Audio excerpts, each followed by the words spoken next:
Hell.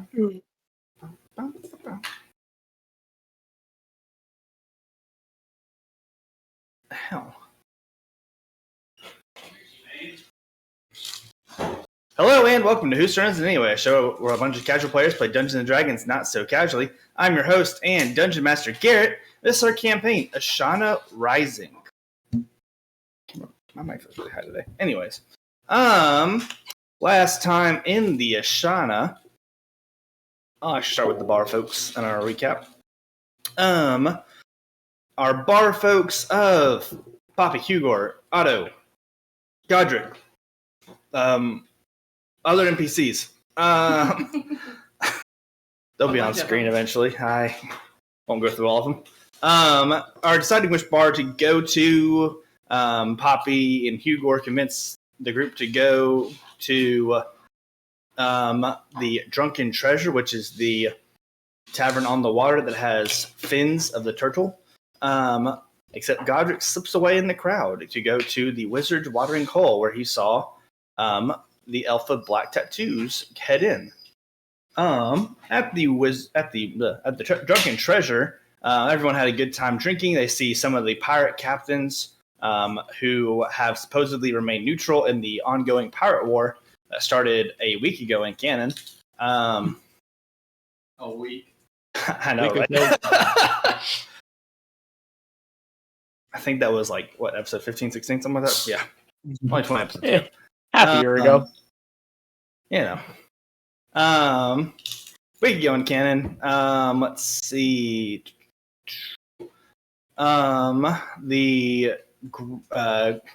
Eventually, Otto was able to taste the drink. That was cool. Taste the rainbow, baby. But then Poppy OD'd over-induced on the alcohol and passed out. But don't worry, Gurgi the healer, the turtle healer of the Drunken Treasure, went over and helped. Hugor and Malara learned a little bit more about the natural coral that helps both with the breathing mechanisms and also the elevation and sinking. I don't know. There's another word for it. There is another word for it. I'm not going to think about it. Of the actual tavern itself as it moves across the water, which they learn they will return back after several hours. But Hugor learns that there has been some kind of monstrous underwater creature following the tavern. That has never bothered the tavern before until they hear a giant boom as something hits the tavern. Cutting over to the Wizard's Watering Hole, Godric sees a lot of familiar faces, including the elf family, Clarissa and Olympe, Zarek, the owner of the Battle Tower, Jin, hero of the Gale and master cartographer of the Royal Court. But most importantly, he sees a familiar face to him, the elf with black tattoos, whose name he learns is Kirla, and she is an acolyte of the Raven Queen. A seer of the Raven Queen, actually. That was her official title. She promises to answer 5 questions on behalf of the Raven Queen if Godric completes 5 tasks for the Raven Queen, kind of prove himself in a way. And the tasks are to help each of the taverns with a problem that they are experiencing. And at that moment, the kind of multi-dimensional room that they are in the tavern collapses, and he is teleported to another area of the tavern where he sees a vision of sorts of Poppy lying dead on the ground, Otto over her body, looking straight at him, saying, "Godric, why would you do this?" Verbatim, exactly. Verbatim. Like that was my Otto accent for today. One Otto accent cast in today.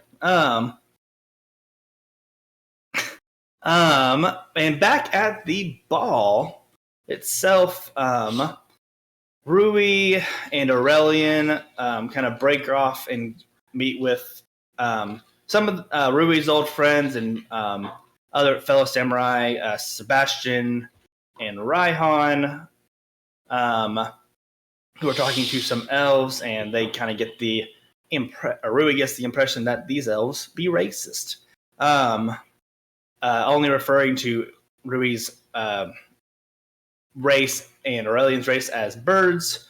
and seemingly making fun of Sebastian's condition as someone who has been cursed with a demonic affliction. Hiza is having a great time. Her date pulls her aside into a side room. I actually don't remember what the inciting incident for that was, but pulls her into a side room and begins to question Isa on why she is here in a way.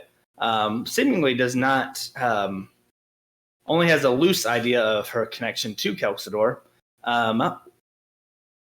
And as Vidic threatens Isa with his sword, Isa activates her powers, which may or may not have had an effect on the party. We don't know yet. At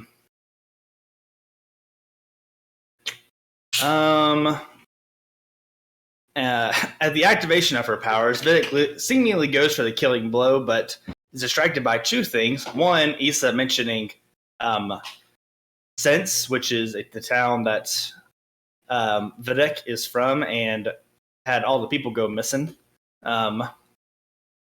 25 years ago.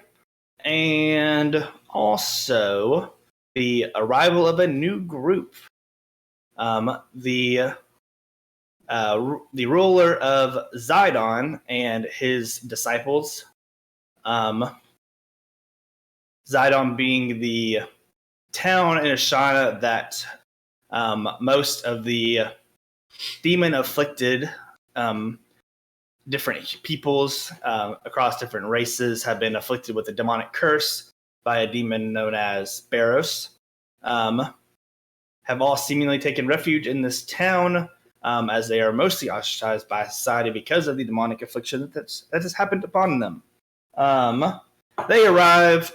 Many of the samurai and elves seemingly have a problem with it. A lot of tension in the air. The shogun of Yodon, Utami, arrives and says that he invited Shushori here.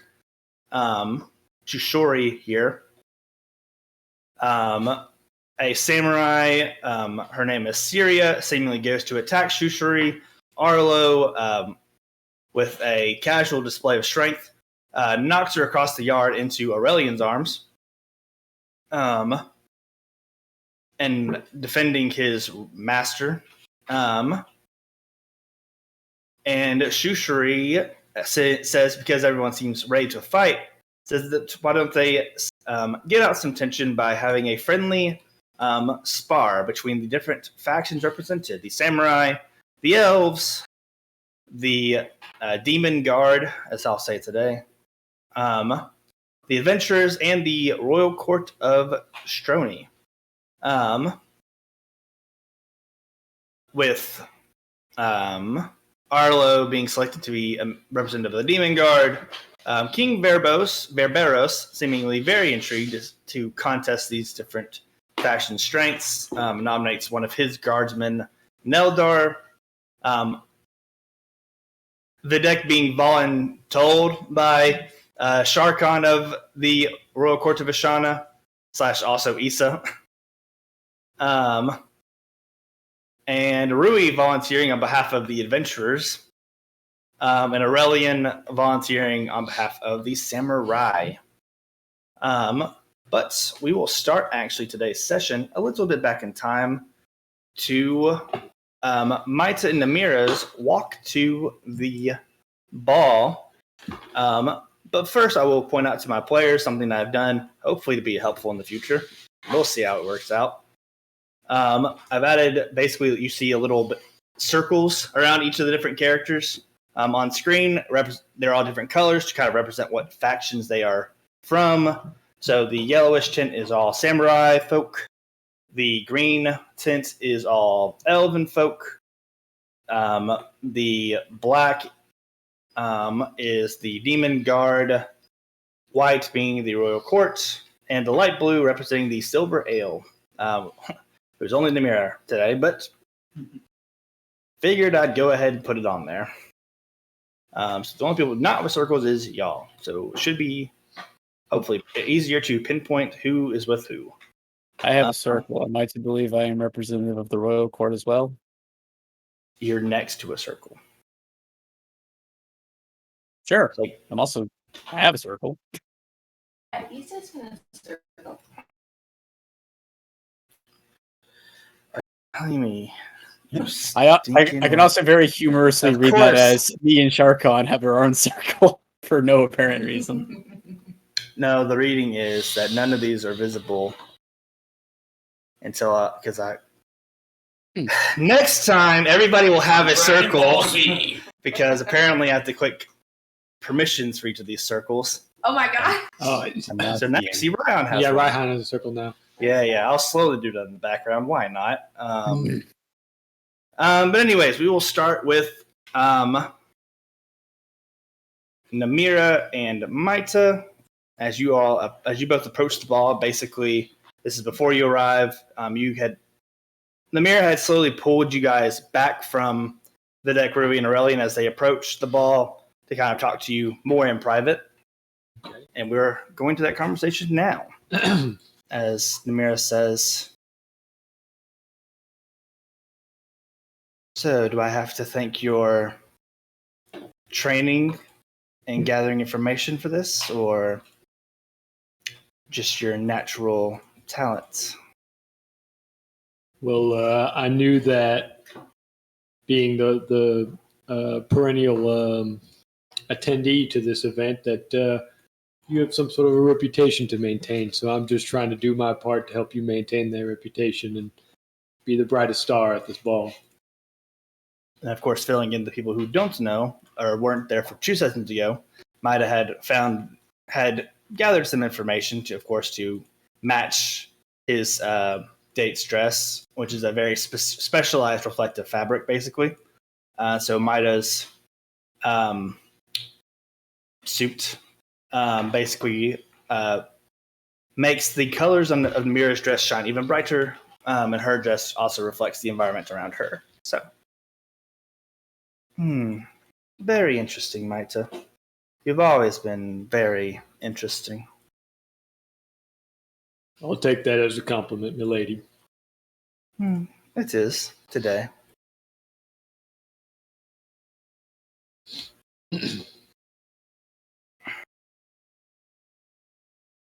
My offer is still on the table. Yes, I have not forgotten your offer. Have you thought any more about it?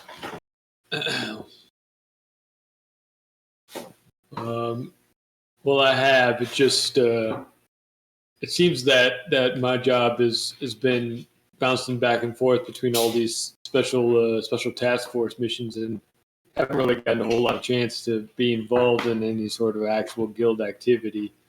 Barely know a lot of the guilds, just of my own guild, let alone someone else's. So feel as though that that might be taken as it's easy for me to transition, but it might be taken as like, what if I want to get to know the Solar Guard and see what I might be missing out on before I kind of jump ship and then become a traitor in their eyes. It is a fair point, of course.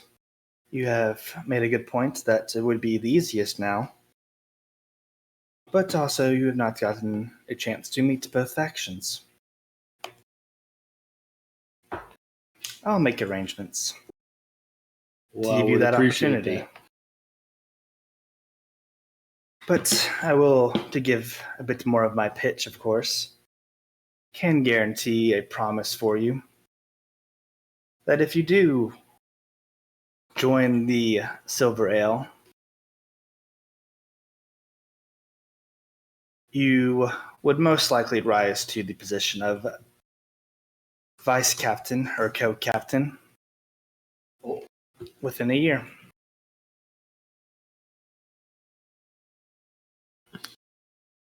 My counterpart looks to retire soon. That offer does seem quite enticing, I must admit. What kind of special privileges are allotted to those who have vice captain rank? Vice captains are able to go on quests and missions that they see fit, and also assign missions as they see fit. There's no more running around as it is now for you, under the requests of 7 different guilds as it is now. It is a quieter life in a sense for you to go and pursue your own passion projects. What would have it in the way of any sort of political status? Of course, you would be given a voice and a vote at the annual guild leader meetings, rather. But you would also be given votes at any important matter concerning the guilds, such as involvement in other nations, direction of the guilds in Ashana itself, prioritizing different enemies and threats to Ashana, and of course, an insight into different magical research across the nation. And since I know you have an interest in stones, it would give you a certain bit of access to rare magic items, including such stones. That comes in under the King's Vault. Now, Namira, you seem to be talking my language here. I'm not saying I'm going to switch on the spot. I have some thinking to be had. But what does the process look like for switching guilds? We want to make it as least abrasive as possible. You only need to go to Birch, or even one of the co-captains, Valar or Lunellus, and just say that you have been given a invitation to another guild, and that you've enjoyed your time in the Solar Guard, but you think that might align more with your current interests, and request a leave of absence, basically. Well, I sure would like to talk a lot more than just giving him a notice saying, hey, I'm leaving. So maybe if I have a little conversation with Birch and some of the captains about my potential future here at the Solar Guard, then if things aren't, as you say, in my interest, then I just might have to take you up on that offer. Of course, and I'm sure you'll also want to talk to your fellow first year who you've grown close to, Otto. That is, in fact, something I need to keep in mind. But yes, I do believe the Silver Ale aligns with your interests, and I think you would align with our current goals as well.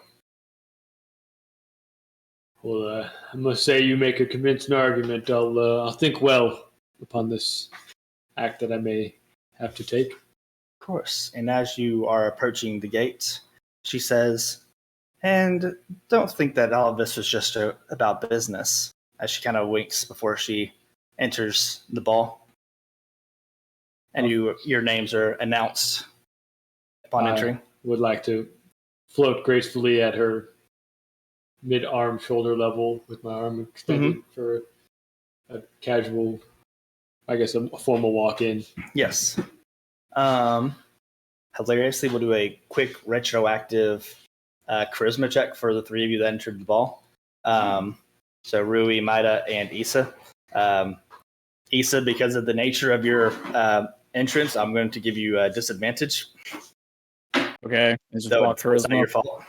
Yeah, just charisma. Flat charisma? Yeah, flat charisma. disadvantage. Well, you remember how your entrance was. Yeah, I was announced as a Shadow Knight. Correct.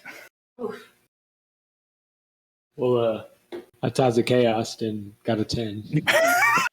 It's still a 15 with disadvantage. 15, 10. Ruby's feeling a little nervous for her date. She rolled a 6. Yeah, I rolled it was a 1, 1, 1, 1, and I rolled to a 7, maybe a 10. And the next one just plopped down on a 1 and just spun like this, sitting on a 1. And I was like, oh, okay, a 1. Cool. Great. Awesome. So this retroactive roll was kind of to go ahead and gather how. So for your information, basically the crowd's reaction to your entrances. Lukewarm.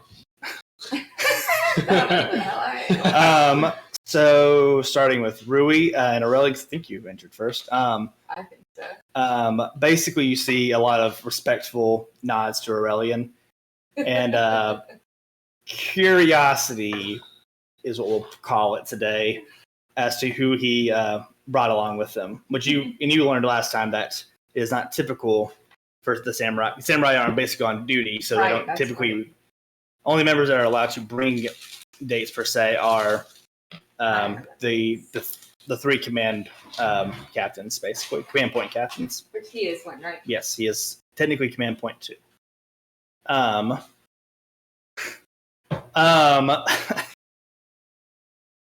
Issa, due to the nature of yours, basically the crowd is almost more interested in who the heck is with Videk of all people, who is already an oddity to attend these things, and you, from some of the male persuasion and a few female persuasion, you definitely seem to get looks of attraction thrown your way.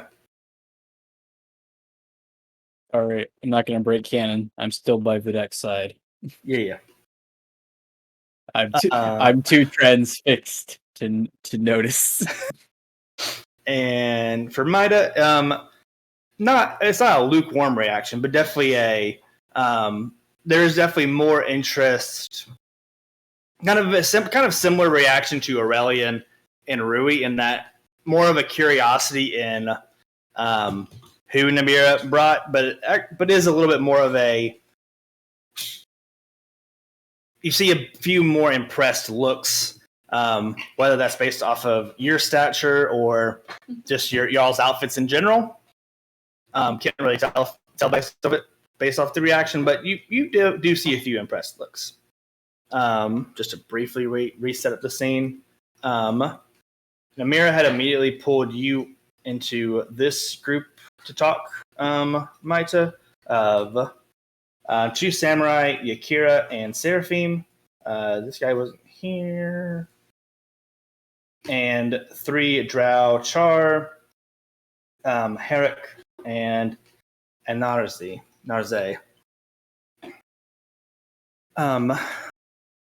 Char, it is lovely to see you again. She kind of does a curtsy to Char, it looks to be the daughter of the 2 older drow, the husband and wife drow. She has another curtsy. Seraphim, samurai captain of Command Point 1, leader of the samurai second only to Shogun Utsumi, who she seems to say this more for your benefit, Maida, but does seemingly flow this into a nice and graceful, respectful thing. Rather, it seems smooth, basically, rather than for your benefit. She kind of hides it in there. She was like, this guy's a top dog, pretty much. Yeah, basically. And Narze, how are you? It is lovely to see you at these things. And Narze says, Namira, co-captain of the Silver Ale, you have brought a +1 this time. How very interesting. Is he as good a conversationalist as you? And Namir says, well, this is Maita Jinglestone IV of the Silver Guard. He is one of our up and rising adventurers. I give a ceremonious bow and give her a hearty well met. Well met indeed. And Yakira, the samurai next to Seraphim, says, well, hi there, little guy. You seem kind of small. But I like your outfit. It's real shiny. Well, thank you for the compliments on my outfit, but I hear they do say that great things can come in small packages. So I hope you keep an open mind out for me. Well, she says, well, I hope it's not too small a package. Can't. She looks over in the mirror and just goes, never mind. Anyways, so how long you been in the guild? I tell her how long I've been in the guild. Which is About 2 weeks. that's longer than 2 weeks. Nice one, Jake. Y'all have been in the guild since May 19th. It is currently in canon.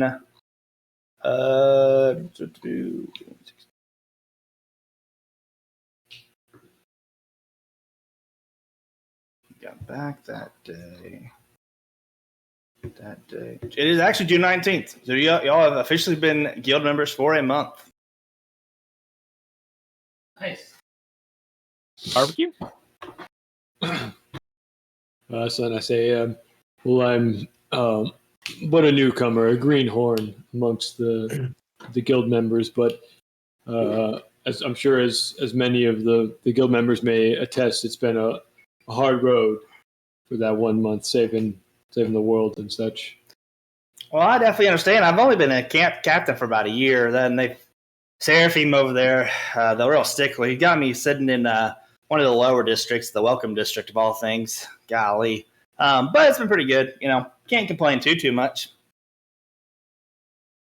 And Seraphim kind of cuts in and says, all of the districts are very important to Kira. But some you can be a bit more lax than others. As he kind of pulls a flask from his side and takes a drink.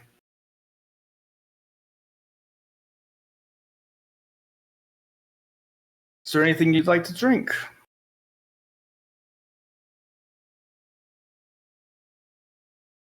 What have I seen the esteemed-looking folks drinking?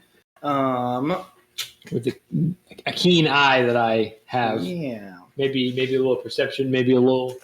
Yeah, go ahead and make a perception check. Yeah. The eye of a silver ailment. I'm blind. They have stuff in their glass, ? You saw Rui grab a wine. Rui? Okay.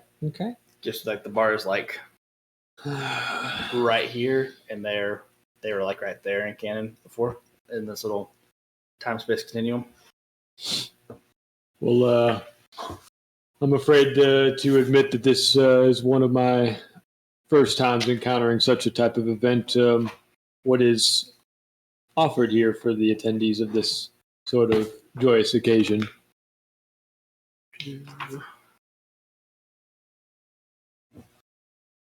Well, there is Kitsune's Kiss, which is more of a mix of tea and rice shochu.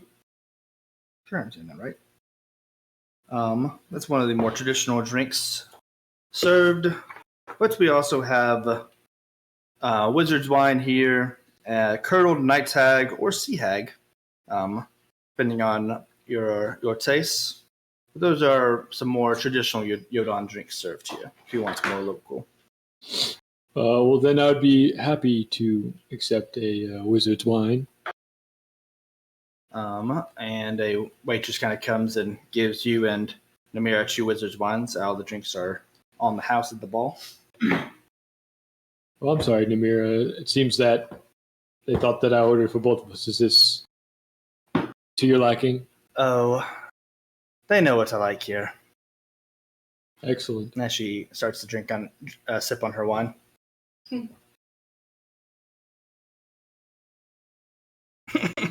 Excellent. Is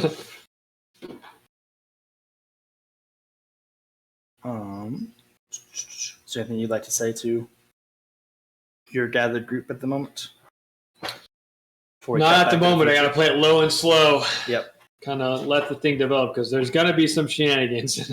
Oh, yeah. It's going to happen. So wait till it does. Do you All take right, a sip from your missed drink? round one. Yeah. Go ahead and make a Constitution saving throw.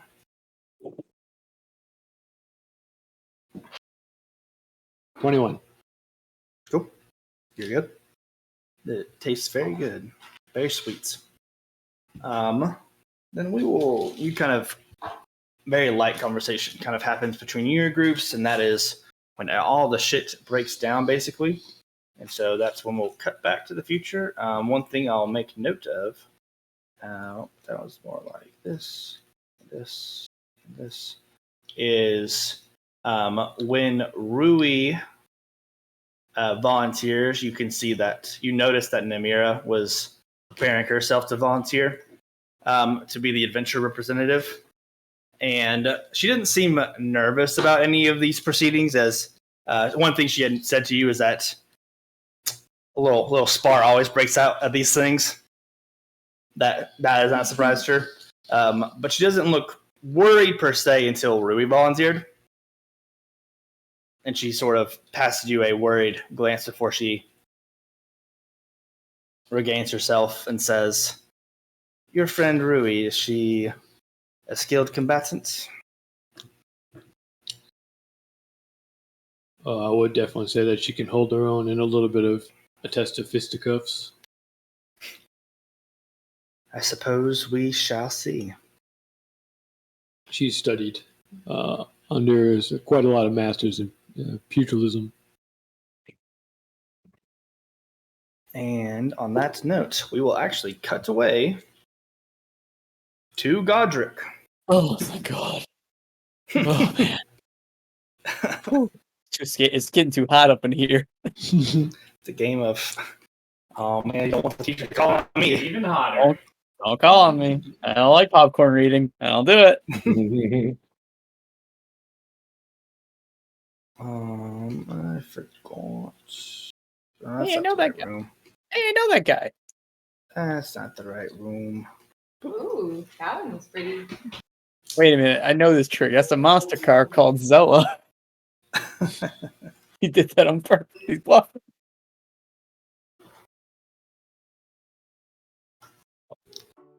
Okay, we gotta switch music anyways. Oh, actually, no, if I play it.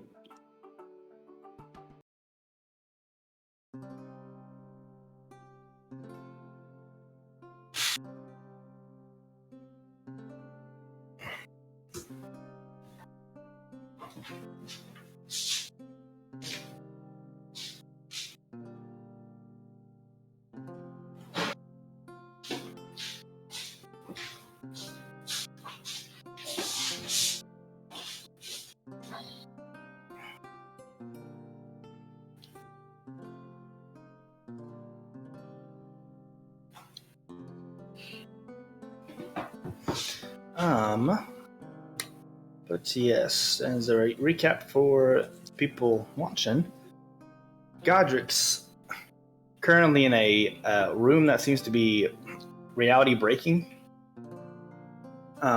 Seeing a vision of a dying Poppy with Otto kneeling over her. But now, no, you're good. But now, the Otto seems to be marching towards you. Roll initiative. In this little misty vision. Yep. Oh.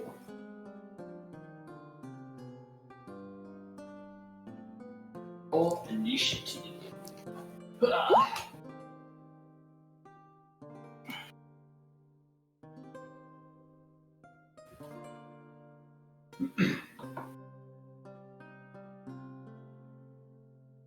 Oh, yes.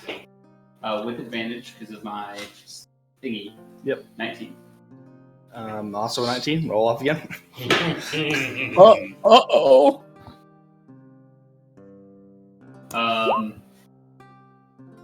It's a flat roll.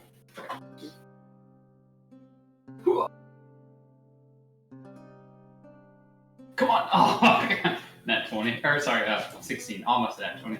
Did you really get a 16 too? Yeah. Once again. Let's go. We do it again. Didn't show evenly matched, job. Health and accuracy. 17? Yeah, you get initiative. All right.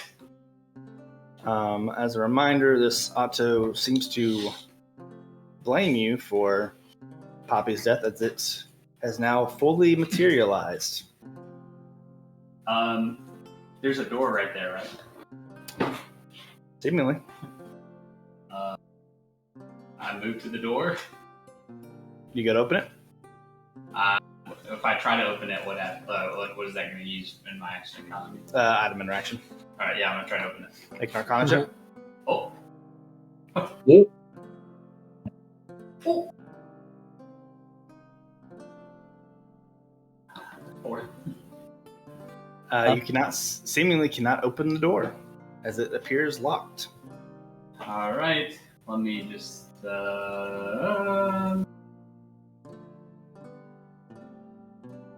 Otto. I'm gonna call to him. Otto. I think this is some sort of conjuration or vision, but I haven't done anything. You killed everybody. Everyone. All of our friends are dead. Wish we did.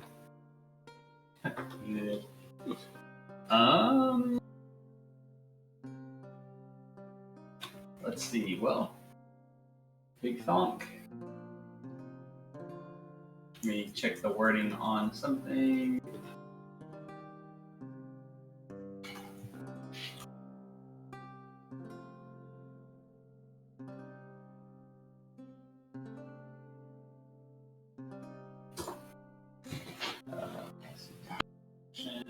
Sorry, it's just a little bit of shenanigans. No worries.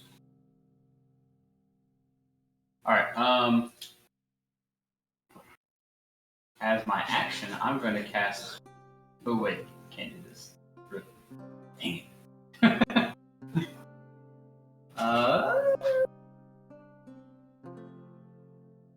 I will just,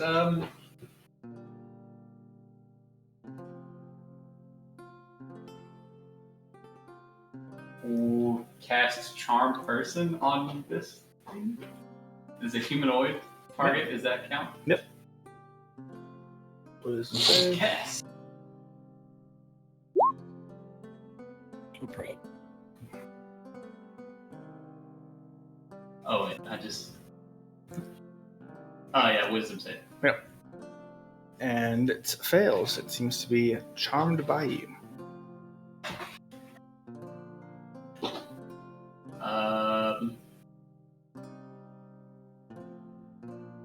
What? When did I do this, Otto? What happened?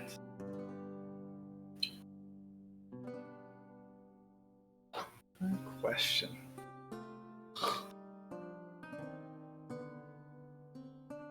You opened a gate for your god. Oh. And you? And I.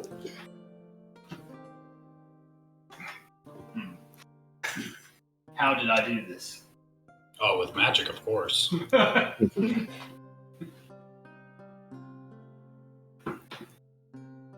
don't know. That sounds like an auto response. Let's see what I can get out of this guy.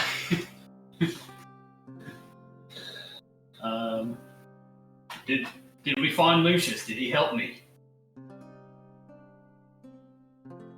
You killed him too. Oh.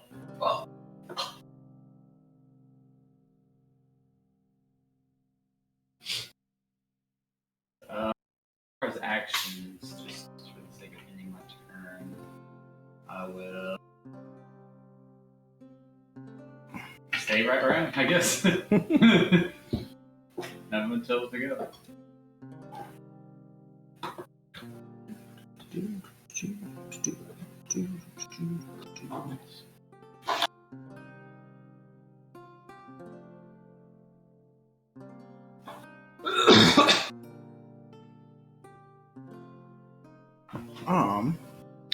anyways, is now going to try and force break the charm person. No.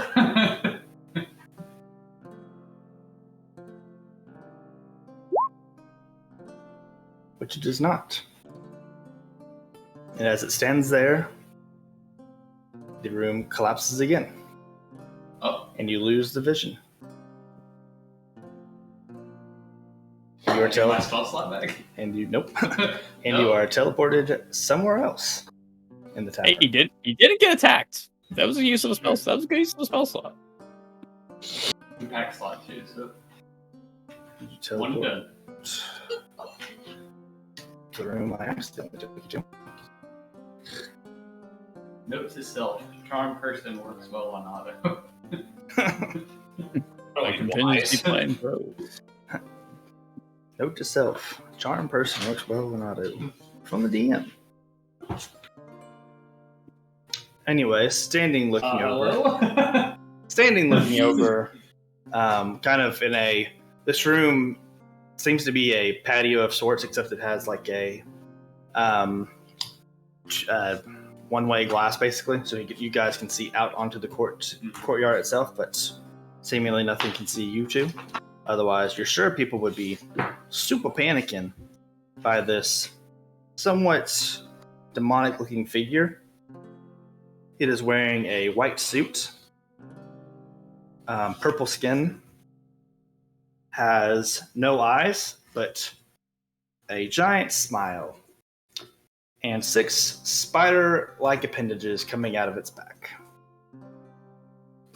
Oh, We creature to the sides.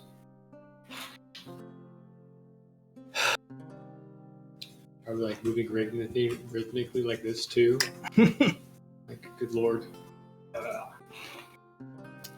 And still looking at the courtyard, even though, again, you can see it has no eyes, it says, "Well, you must be my visitor. Congratulations, you have discovered this tavern's secret."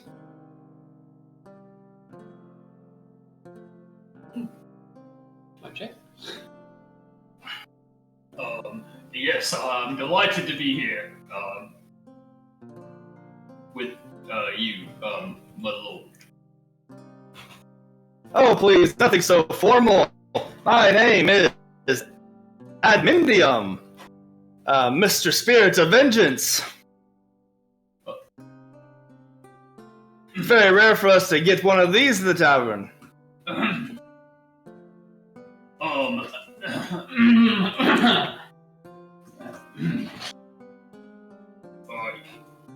Yes, of course.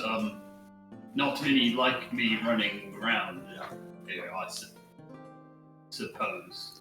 Oh, no, of course not. Not on this plane. Out there in the ethereal, maybe. Right. And remind me, was it you who invited me here, or did it come from somewhere else? Well, I did not actually invite you here. I'm actually having a bit of a problem at this tavern. You see, our Cosmovect is a bit on the flux here lately. What did you say? Cosmovect. Oh, right. Well, I may be a spirit, but I don't exactly know what that is. So, could you perhaps refresh my memory? Well, of course, it is the device that allows us this tavern to travel through different planes of reality. Oh, a Cosmo. Okay. Right. It's on the fridge, you say? Yes, it seems our fuel source is a bit... And he definitely seems to be struggling for a word here. Uncooperative lately. I see. Well, you seem to be a learned and studied fellow. What would you recommend I do to help you? Well, if you want to go up to the 4th floor and take a look at our fuel source, maybe you can help us out there. It would be my pleasure, sir. Now, if you don't mind me saying, this lovely inn is a bit confusing on the traveling. So, How might I get to the fourth floor? Oh, don't worry, friend. I have you. As he just kind of waves a portal through you. Oh, very so Ragnarok. Yes. Very purple portal just teleports you further up the tavern. Very purple portal. As it loads for me. There we go. Teleport into this hallway. You can see two open doors to your left and right, and you see what looks to be giant crystals. 3 on each room, and from your vantage point looking in, you can see what seems to be wizards of some sort in these crystals. People in traditional mage-like clothing. Nicholas Flamel. Gandalf.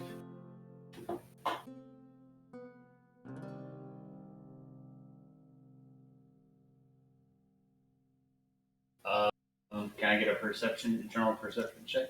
Sure, go for it. Anything particular, I guess. Just I'm blind. 7. You do not see anything. Yeah, Yes, there. You got the 6 things. Yep. Yeah, you don't see anything besides what I've already described. All right. Do I see those doors? Are those doors open? Oh yeah, you see those doors on the other side, kind of down the hallway where they're open, and you see this doorway right here. Okay, I'm gonna go down to the other end and check out these 2 rooms, preferably this one first. Okay. Although that's a bit of metagaming because I can see. It's okay. You can see into both rooms as you walk by, so it's fine. So the room on your left definitely seems the more interesting one. It seems to have all sorts of wires coming off of this device.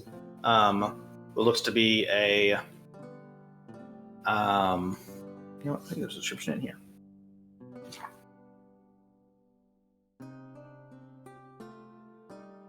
Basically, it looks like a giant combustion engine with hundreds of chambers laced throughout its workings. Seems to be a bit of magic coursing through it. And to your left is a control panel of sorts.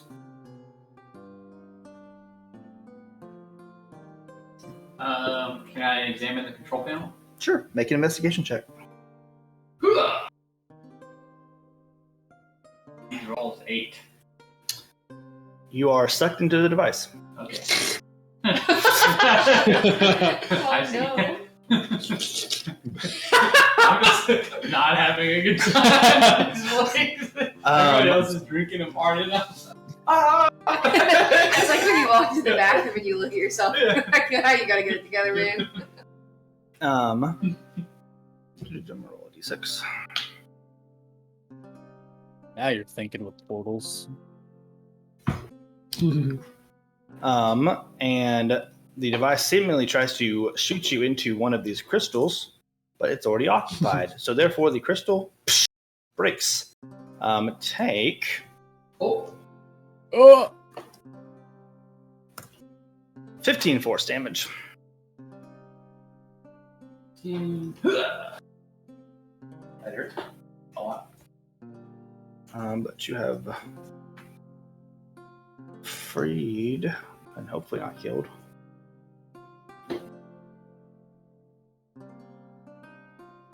Yeah, it didn't kill. The Archmage, the Great Ozzy. Archmage.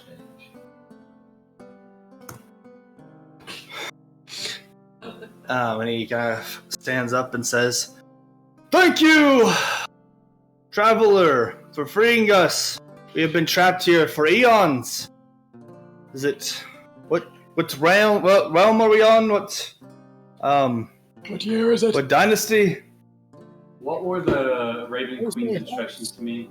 As for Raven? There is a problem in each of these taverns that needs to be fixed. Was I told to help the tavern, or Essentially. was I told to solve the problem?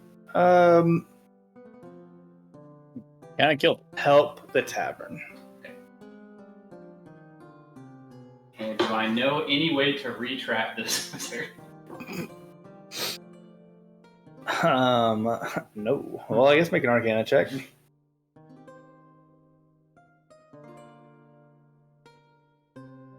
One. 4. Yeah, no, you're really confused. There's like wires here. This is wild. Well, I believe this place exists between dimensions, so I can't exactly give you a straight answer on that. But it is if where I'm from, this is the year. Whatever year it is. That is the current year. I have it. I have it. Insert current year as Right. as the string. 921. Year 921. It is the year 921. How peculiar. You're still using numbers.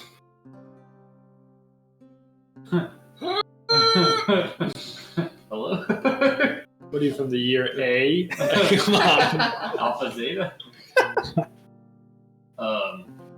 Oh yes, I guess we might be relatively young in the grand scheme of things. If you believe in the multiverse theory, which has been proven at this point, so we're not that late. What is your name, sir? I am the Great Ozzy. Yes, okay, right. Well, why don't you,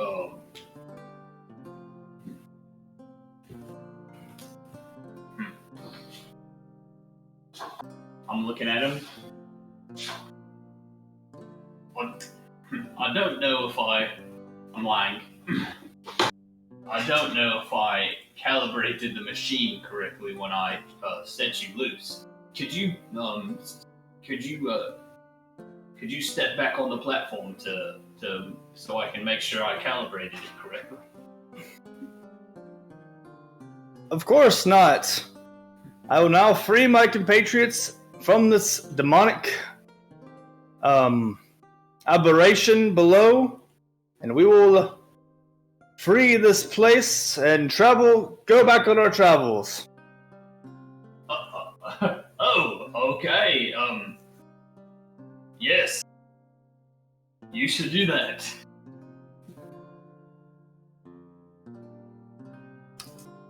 Make a perception check. Get some high roll here. Your 10 rolls. 5.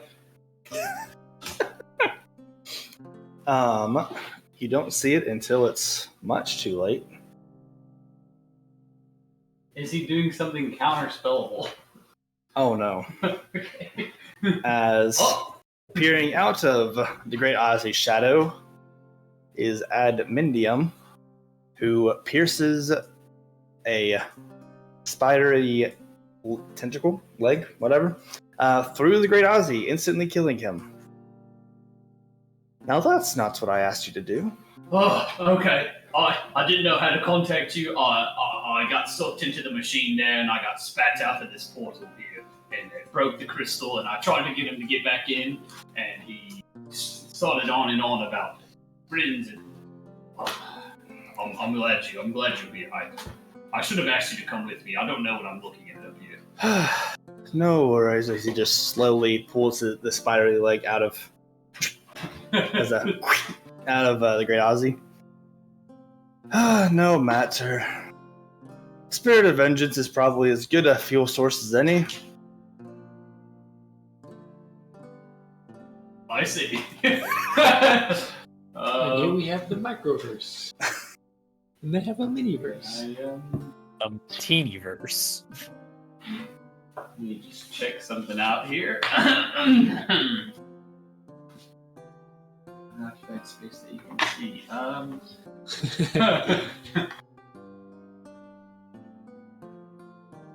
Have my item interaction back.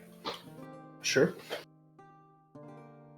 Can I ask you that to take me to Hugor with the conch? You reach for the conch, and you realize Or took it the back. conch is missing. Oh, No. I'm in danger. Yes, they say that spirits are really powerful. I'll be now that we seem to be at odds with one another. I don't exactly know what the spirit of vengeance is, friend. People have been calling me that lately. I don't really know what the fuck they're talking about. So I'm gonna try to get out of here now. And I'm gonna run for the door. It's a sprint action. And you'll roll initiative. I'll let you friendly keep that 19. Okay. Both the medium roll. You got a 27. Oh. He got the letter A. Right. It's a 1. Oh,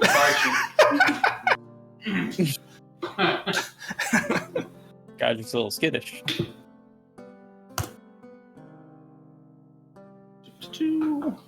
One last scene setting thing.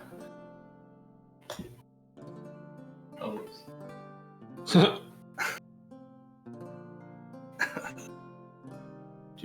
One last scene setting thing.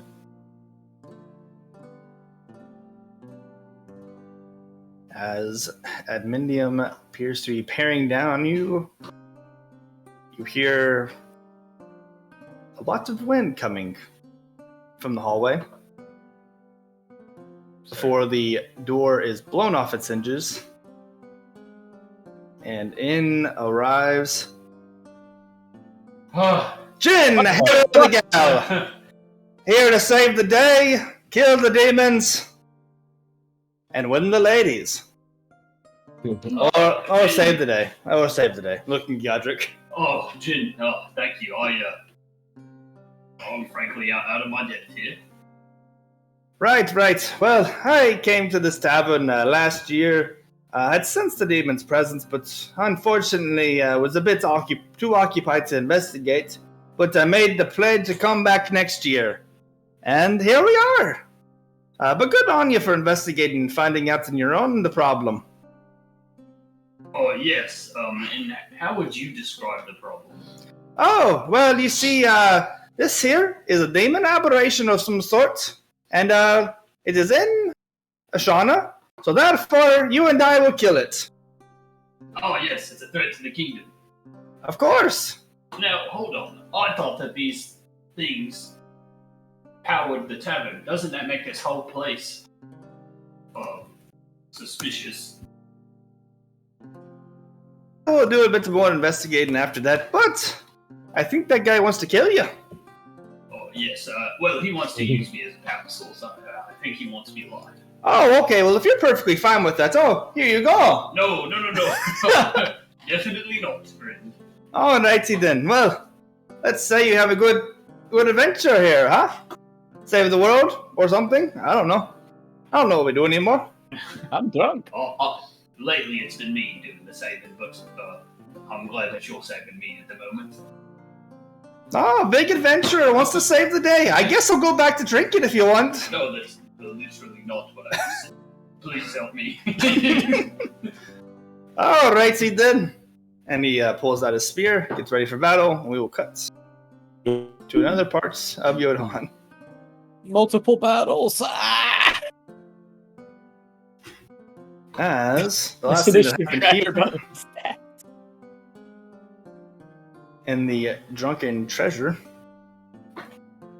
the entire tavern rocked at the mention of some type of sea monster mentioned to Hugo or /Malar.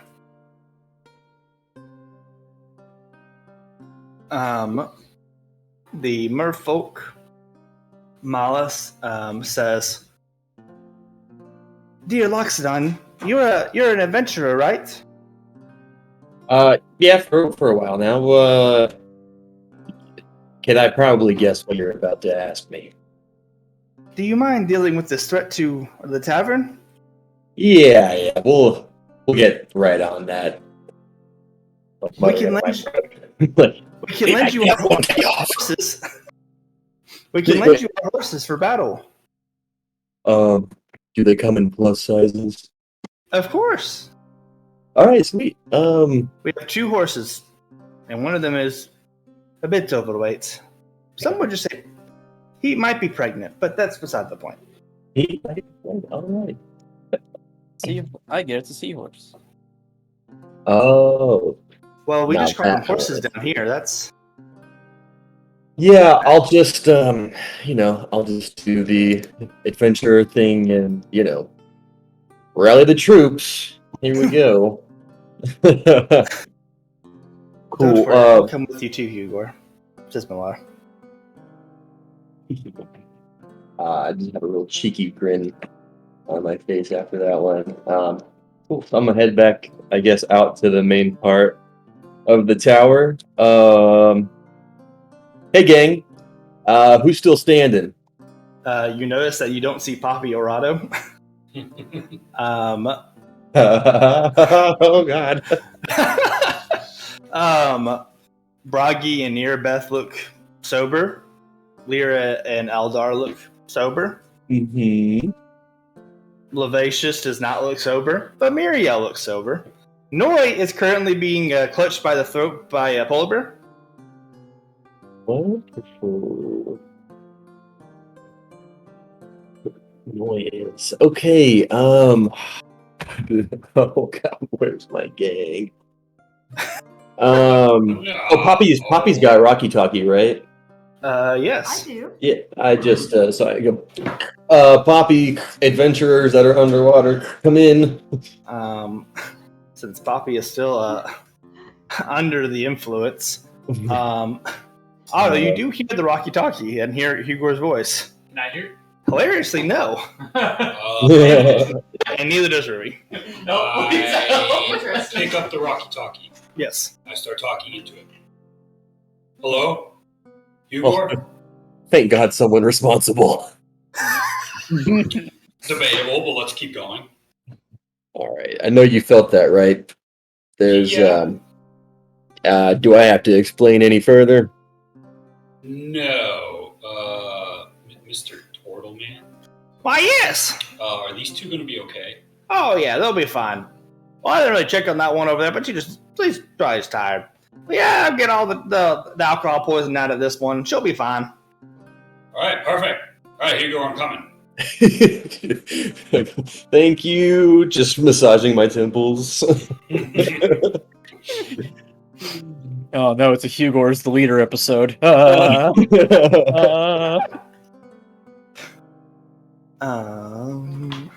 Hilariously, don't have a seahorse model. Just So I'm just... give a horse and give Use it a horse. Oh, no, sorry, I do have a seahorse model. Nice. Okay. And quick refresher. What was the creature that's attacking us again? You didn't say. Just an We don't- underwater creature. We don't know. Okay. Oh man. Okay. I need to ask. I was talking to Menon in here. Malal and Menon, yeah. Milan Menon. Well, before we head out, can I talk to them? I guess interrogate them because they seem to know about this beast. Yeah, go for it. Hey, my coral friends. My crew's a little inebriated, so we might need some help here. Is there anything you can tell us about this beast? Like, is it a kraken, octopus? Is there more than one?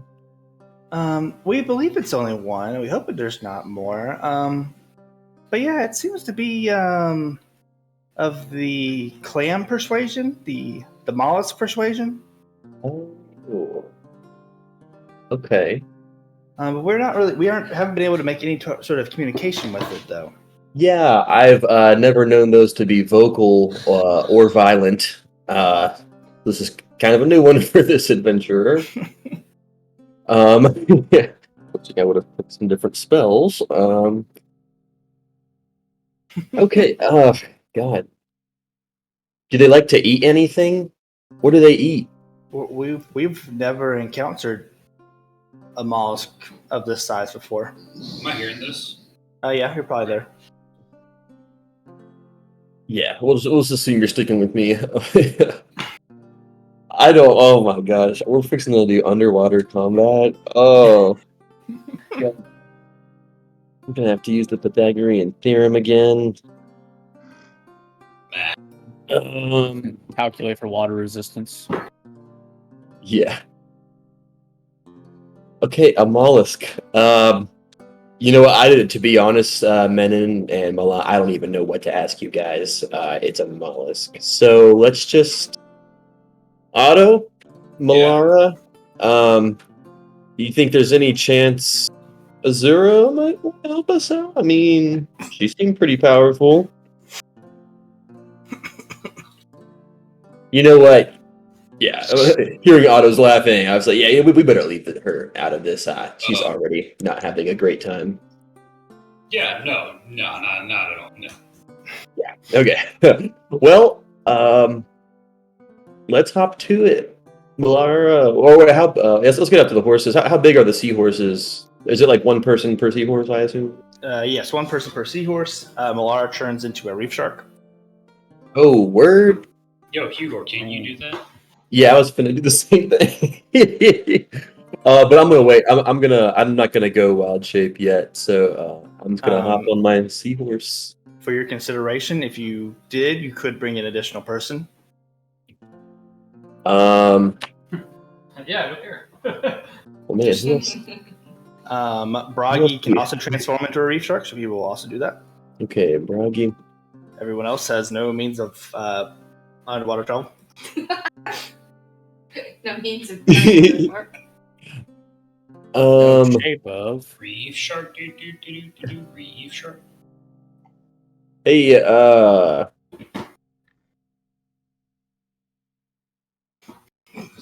No, it's still being choked out. Oh yeah. Yeah. Yeah. Yep. I'm gonna come up and I'm gonna try to reason with Seward. Hey there, big fella. Fellow big fella. I need to borrow this guy for a second. Can you guys like squash this beef a little later? I don't know what he said, but I'm sure we can make it up to you later. Oh, we were just playing with him. Oh, We were playing past the tiefling. past the tiefling. That's a classic, dude. Yeah, love it. But yeah, how about a quick little halftime break? We just need to make sure that the tavern isn't going to sink and kill everyone down here for forever. What do you say? Is there money involved? Maybe some free drinks. I want money now. Money now. Maybe trademark. Sorry. How much money do you want, Seward? Oh, actually, our big guy. I guess because I haven't introduced myself yet. What's this tiefling worth to you? Look, Well, honestly, he's pretty replaceable. I'm not gonna lie. What? That feels a little racist, but But past the tiefling isn't? Like, Wait, I'm there. shut up! I'm trying to get you out of this. Sorry. Glub. make a persuasion check. Or I'll tell you this: have you ever played past the goblin before? Look at this guy over here. He's drinking buddy. He's very tiny and No throwable, arguably more than a tiefling. You trying to start a fight there, Loxodon?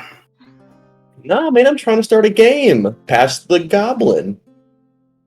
I am a respected pirate captain of the, and you just see the lizard folk Bickard just pick him up and say, "Here, catch Seward!"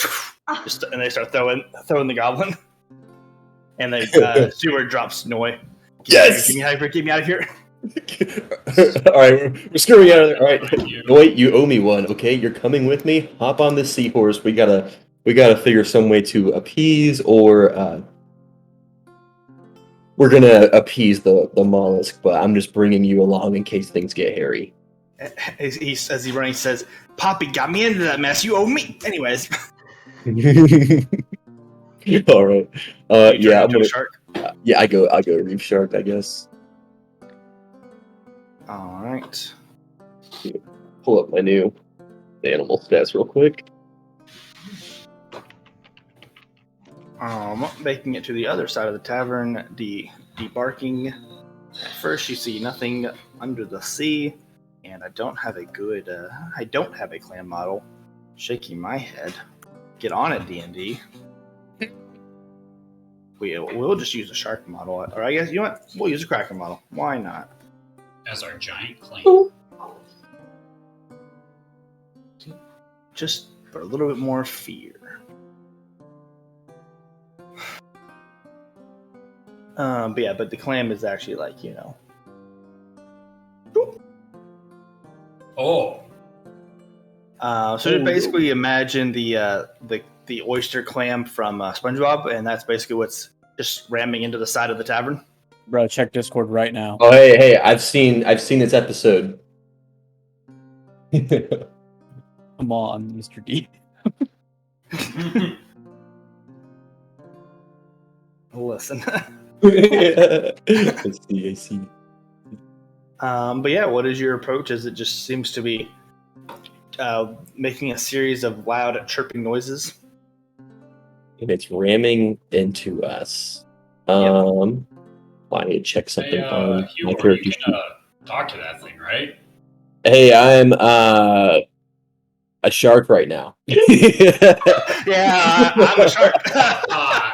Sea It's a creature wild to sea state. You creature. can understand communication, just probably can't talk back. Keep Sea swimming. creature to sea creature, right? Keep swimming forward. Keep swimming forward.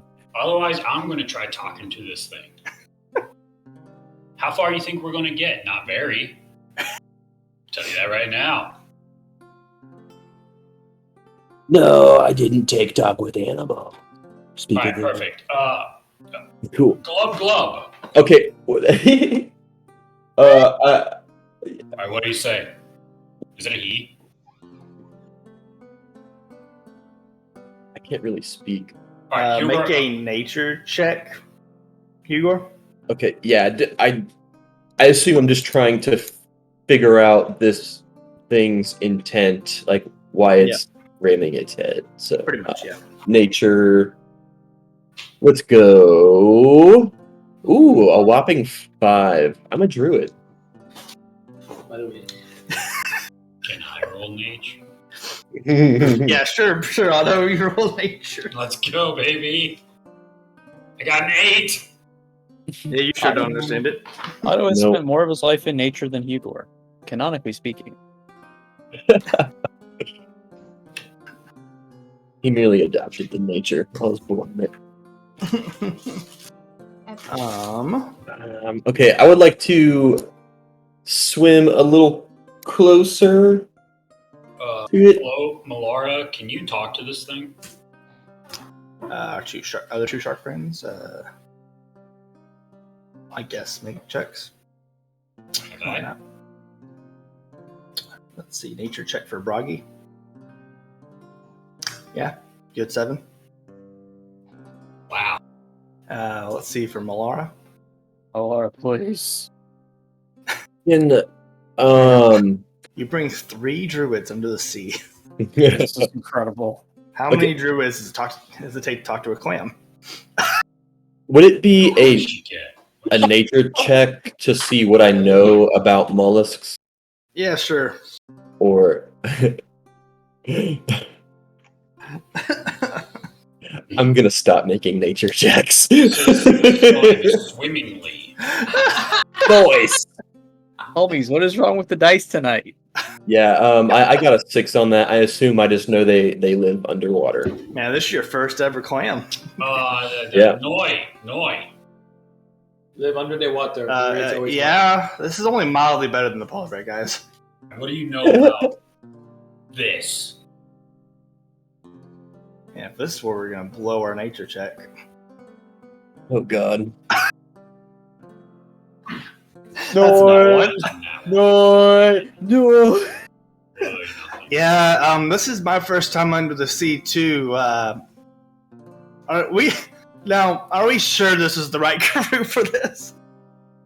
I would have put bets on Absolutely. 3 druids too, but All right, the 3 druids that are present.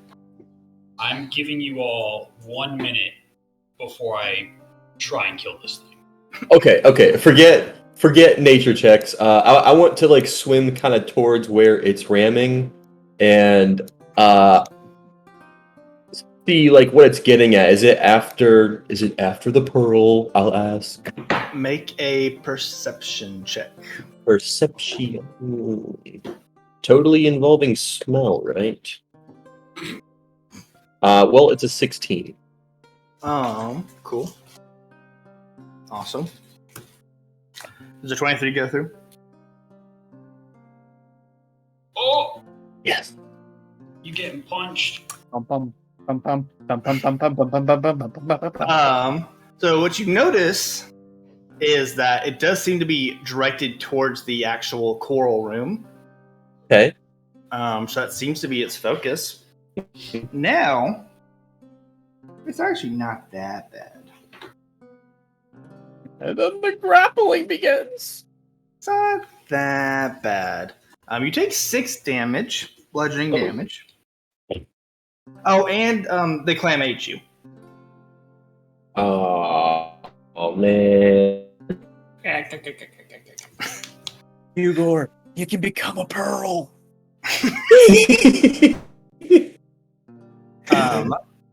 Inside the oyster, clam, mollusk, whatever I'm using today, you see a giant tongue. Sure, why not? We'll do that. But more importantly, you see a water spirit form as you enter and approach.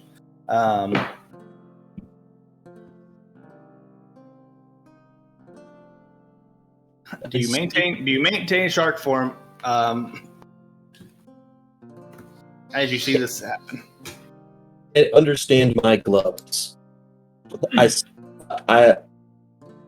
don't know what damage. I will say that it's also you're no longer in water. Yeah. Wait, there's water in this? That is what I am saying. I leave, but I still have my gloves, so I'll be. I've missed all of that. You're going a little robot. Oh, no, but I still my coral. Okay. This isn't working. Oh no, am I Robo Kenny right now? Well, Yeah, Yes. Robo Kenny. What to do? Or maybe I have like I have so many tabs open.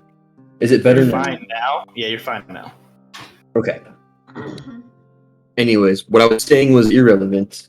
I do come out of my shark form, my wild shape, and I just kind of wave to the water spirit inside of the mollusk. The water spirit says, "Are you a druid of the overworld?" You mean like up there, on the land, outside of the water? Yes. I am. Very keen observation.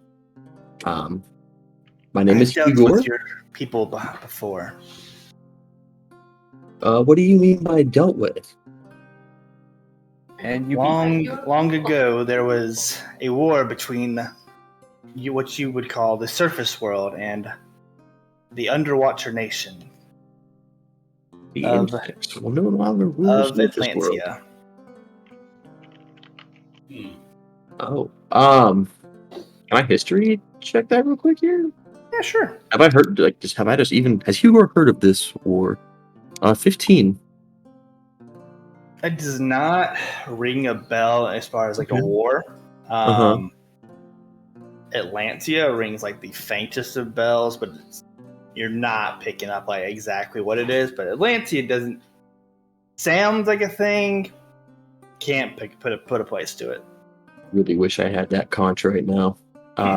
Okay, Atlantia, that sounds kind of familiar, but it must have been ages ago. I never knew of any conflict. Surely, whatever there was is, in the past and behind us now. I have I'm friends with mer people. A princess, in fact. Cudite, perhaps you have heard of her? We do not recognize that false primordial goddess.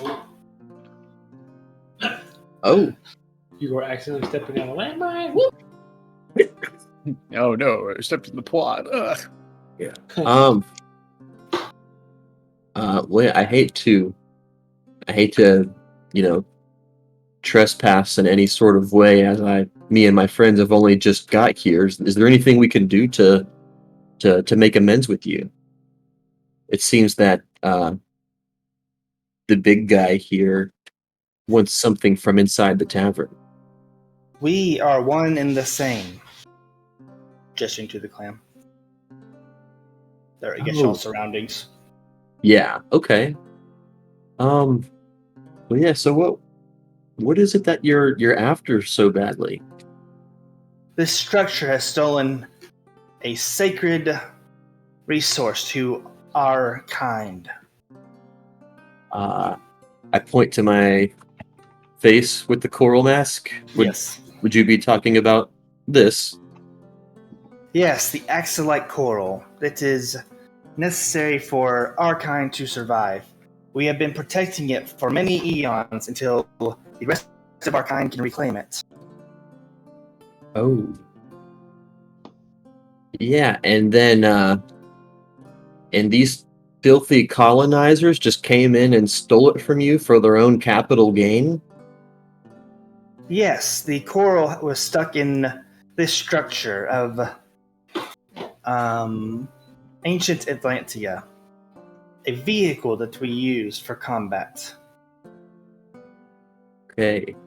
Well, where Hugor comes from, for lack of better terms, we don't stand for that shit. And I'm gonna help you bring this place down.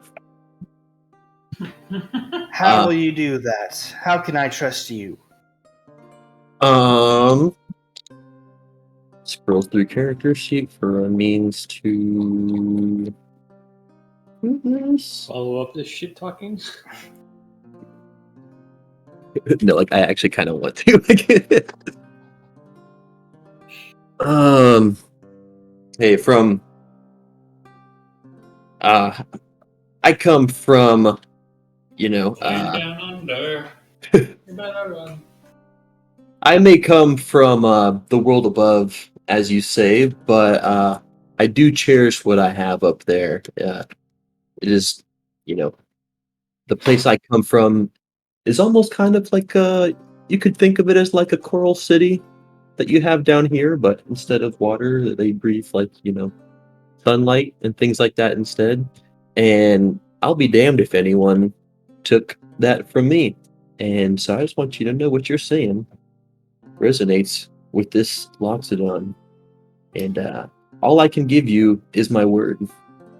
As an extra reminder, help your family's specific duty also back in your home nation of Ashan is to protect, almost in a religious way, what is called the world tree.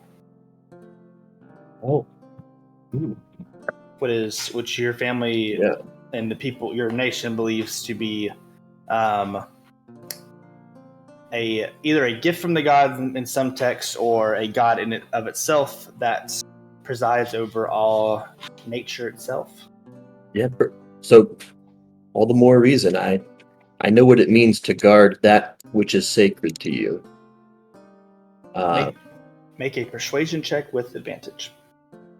Woo, please. Okay, 15 on the firstie.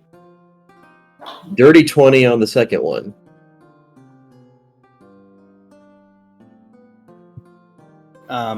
The water spirit says, if you can convince those in this structure to give us the coral, we will not destroy this structure. Make it quick, though. My patience is already worn thin.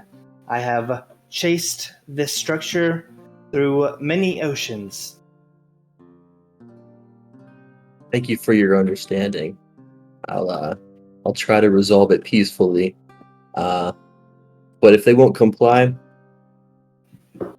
I will not condemn you for doing what you must. So assume I can take my leave. The clam opens its mouth and water starts pouring in. Okay. I'm just gonna borrow this. I'm gonna put the coral back on. Yep. And head out. Mm-hmm. Cool. When I start swimming back, okay, everyone, team meeting inside, or actually team meeting right here.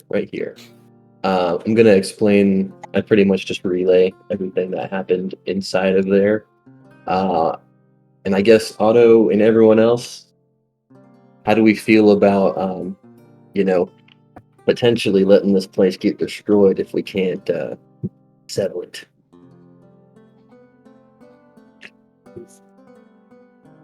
I mean, there are people in there that shouldn't have to needlessly die. Yeah. Yeah, well, hey, I'm not saying, we just all out, give it to him right now. Maybe we can get everybody out some way.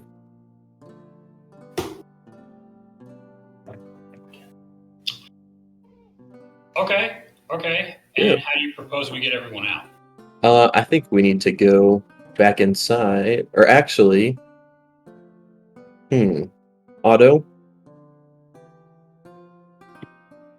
let's start a leak, maybe a couple leaks inside, forcing us to resurface. I assume everyone will have to leave because it won't really be the underwater bar that it used to be. Okay. Don't you alignment check me. I'm trying to find a win-win here. Okay. I'm listening. But yeah, we put a few holes in it. It starts leaking slowly. We've got enough time to get this thing back to the surface, including our own Poppy, who can't even fend for herself right there. Yeah. And then when we get to the top, Mollusk Monster will either take its coral back, or maybe we'll just have to sink this thing ourselves. Either way, we'll save some lives here. Noi chimes in as the only one who's not a shark and says, maybe we should just try asking them first. Yeah, but Are you an adventurer? I mean, I'm a Shadow Knight, so I'm like, don't worry, I'm all in favor of doing things stinky and stuff, but okay, we Otto. We could probably pop a few holes and then just ask, though. You know what I Yeah. mean? Okay, Because Otto. we do the sneaky stuff, and then we also do a little bit of the persuasion of stuff. All right, Otto, why don't you stay out here? I'll go in and do the talking. And if you see me knock on the glass window here, start poking some holes. Okay. Yeah. All We can right. do that. Huber's gonna make his way in and try to negotiate. If anyone would like to join me, you're welcome to, but Malara will join you. because I feel like they won't take to this very kindly. So I'm gonna walk inside and into the coral chamber, just arms folded, tapping my foot. Is there anything you fellas want to tell me right now? Make an intimidation check, actually.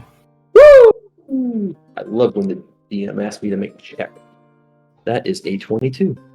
I read that too. I see you got all the good rolls tonight. I am fucking fuming. Minon says, what do you mean? I mean, we found this building a few years ago. It had this, coral. We decided to repurpose it and start to see if we could research and grow it. I mean, that's all we, know. We don't really know anything about the history of this, building or anything like that, but You're telling me you just found an old building with some special coral in it and you just thought you would take it. You just thought you would just take it. Well, yeah, I was in some ruins and stuff. Is that... And that's even worse. That is red flag number 2 or 3 by now. 3, actually, because you got a giant monster that's been chasing you from sea to sea. It was in ruins. You do not take things from ruins. Bad news. Nothing but gold. But it was for research.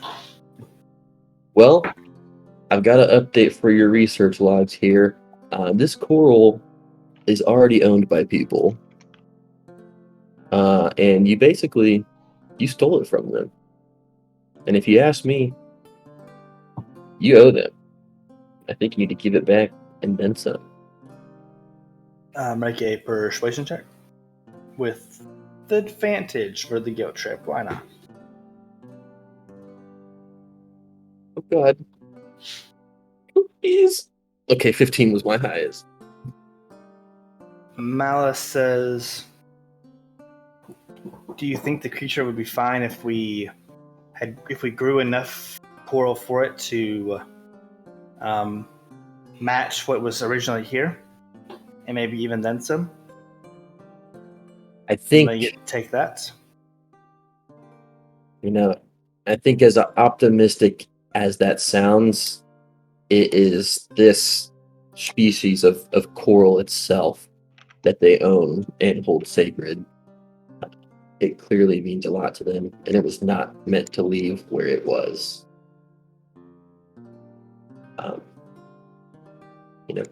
There's other ways to go underwater. You don't need to have coral. Have you seen all the magic that's in the world out there? You can just make bubbles. You can literally just make bubbles with magic. You don't need silly coral to do that. Just let them have it. But there's no other means to really bring the surface world down here.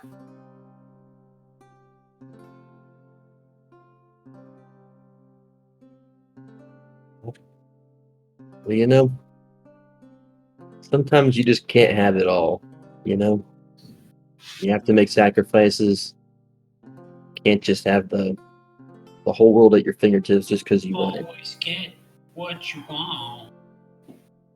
Unless you're a clam.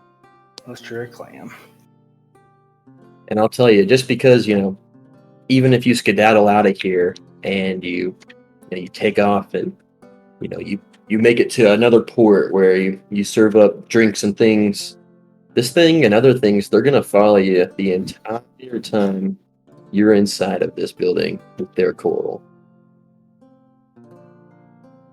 Just doesn't seem like, aside from the whole stealing thing, it does not seem like a sustainable business model.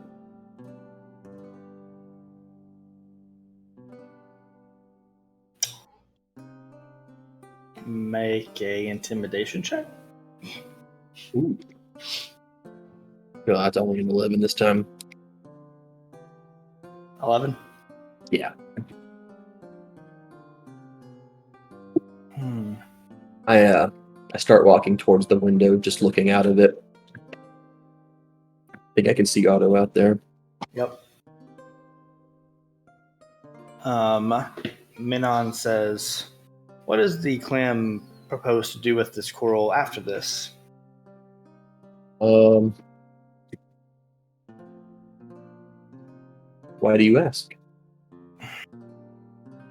Well, I mean, if we could maybe help it in achieving its ultimate goal, it's not actually doing anything with the coral. If there's a bigger purpose here, then maybe we could find a compromise that suits both sides. If we could help it achieve its goal.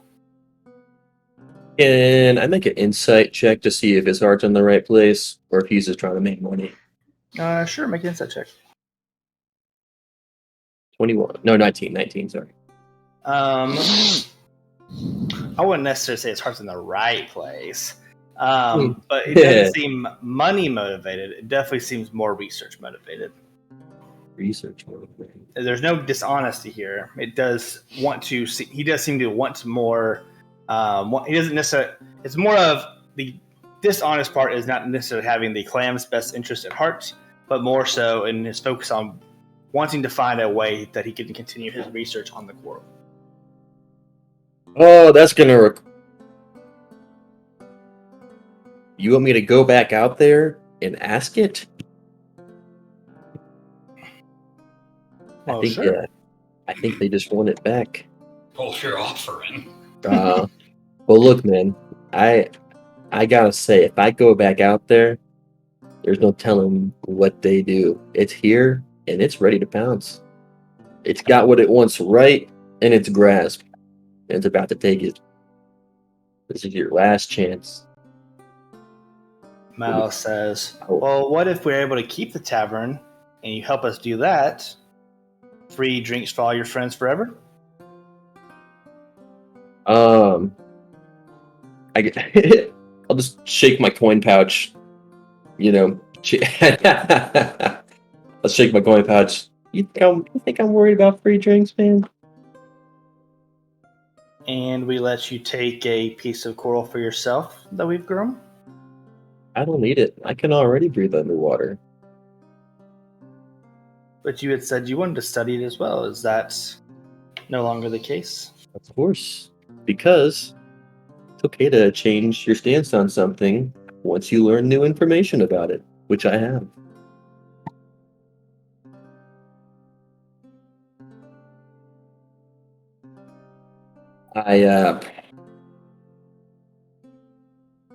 Out of character.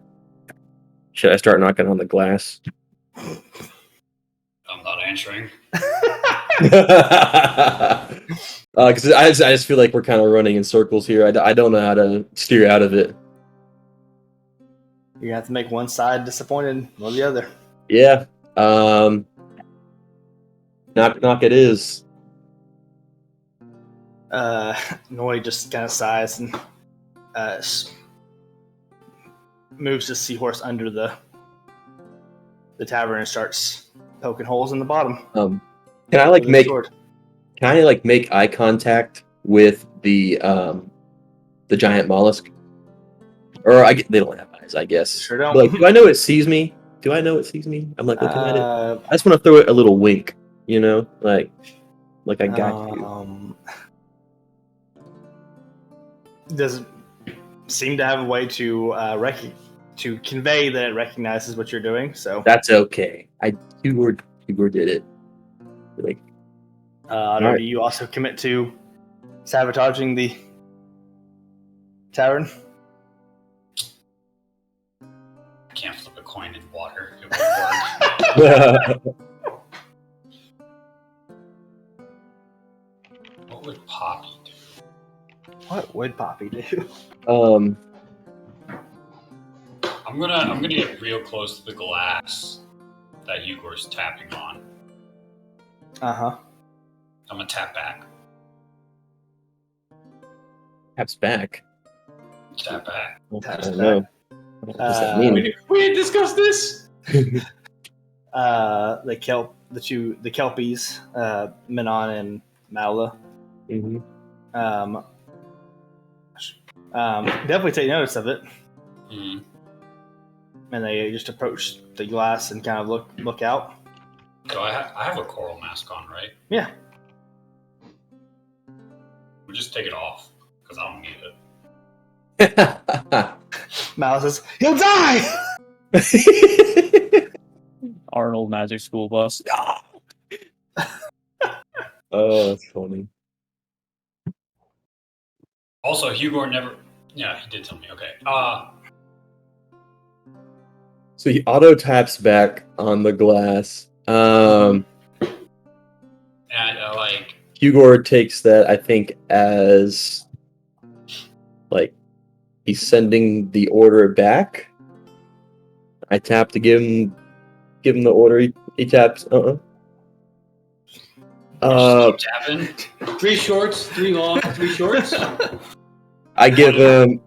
C, 2 if by not C. By confusion.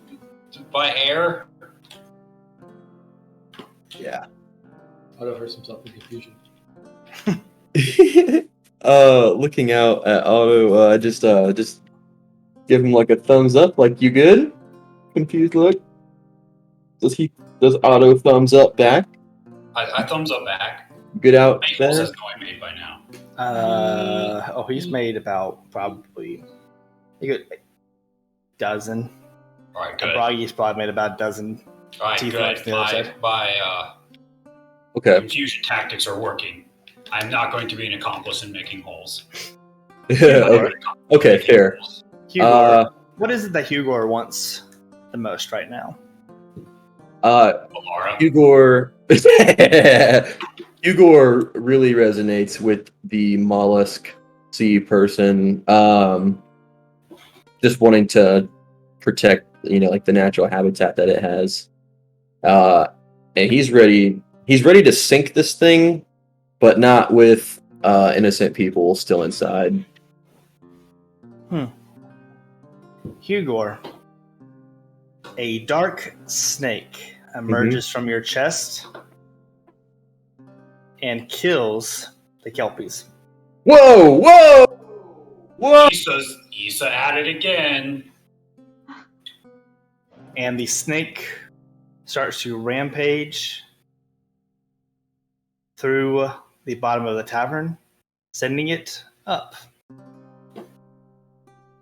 Sending the tavern up. The tavern is floating up. Okay. The Kelpies are gone.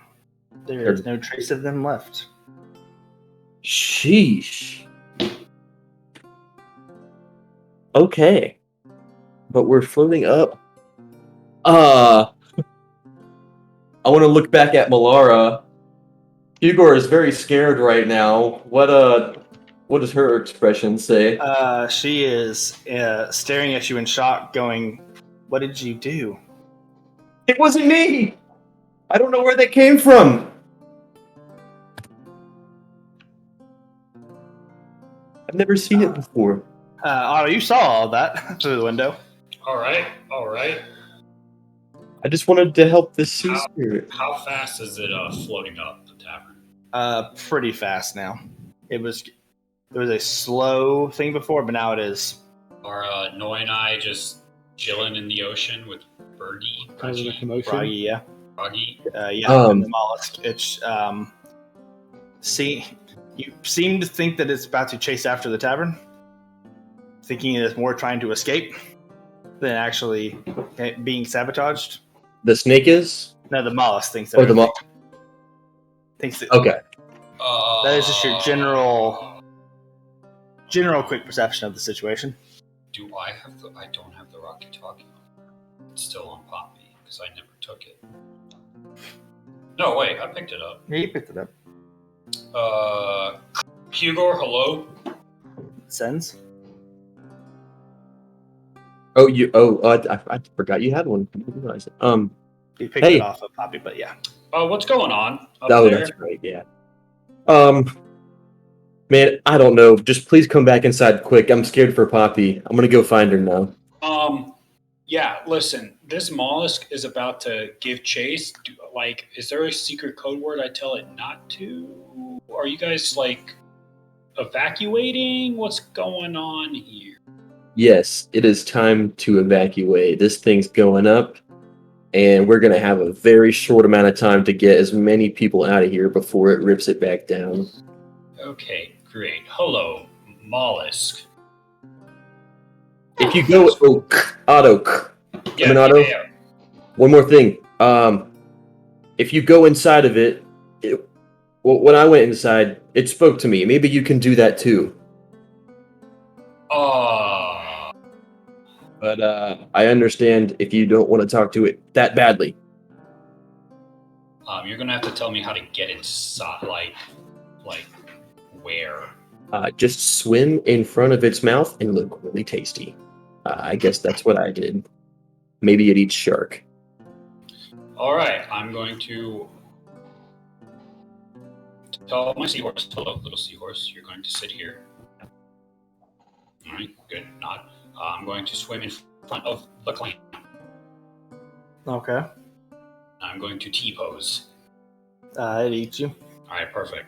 Water spirit forms looking very angry. All right, listen, hold up. Before we go anywhere, I put out my hand for a shake. What is this posture you are doing? This is like camaraderie and respect. You've betrayed me. Why would I respect you? Okay, listen. Let me tell you something. Apparently, they're evacuating everyone right now, and then we're going to bring it back down here. Get everyone off in the next minute. I will take care of bringing it down myself. You have a minute. My hand's still, extended. She spits you out. Hey. Hugor? Yeah. We got 1 whole minute. 1 minute. Can Hugor, can we tell how close we are to the surface? At that moment, you've emerged. Oh. Okay. You see that you are quite far down the river. You can basically barely make out town.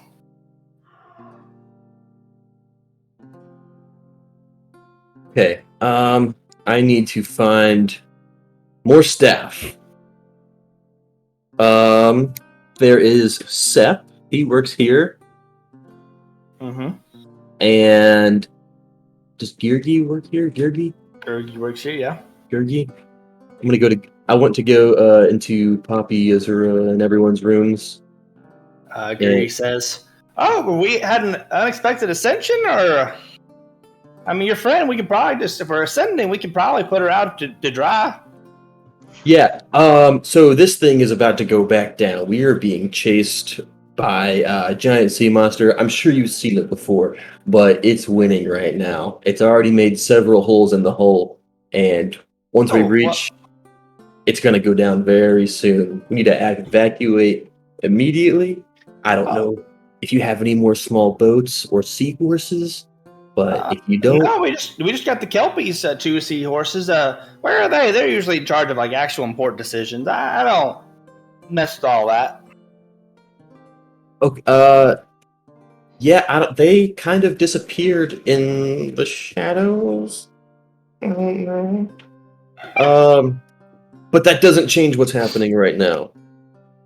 Well, I mean, how far are we from Yodon? I mean,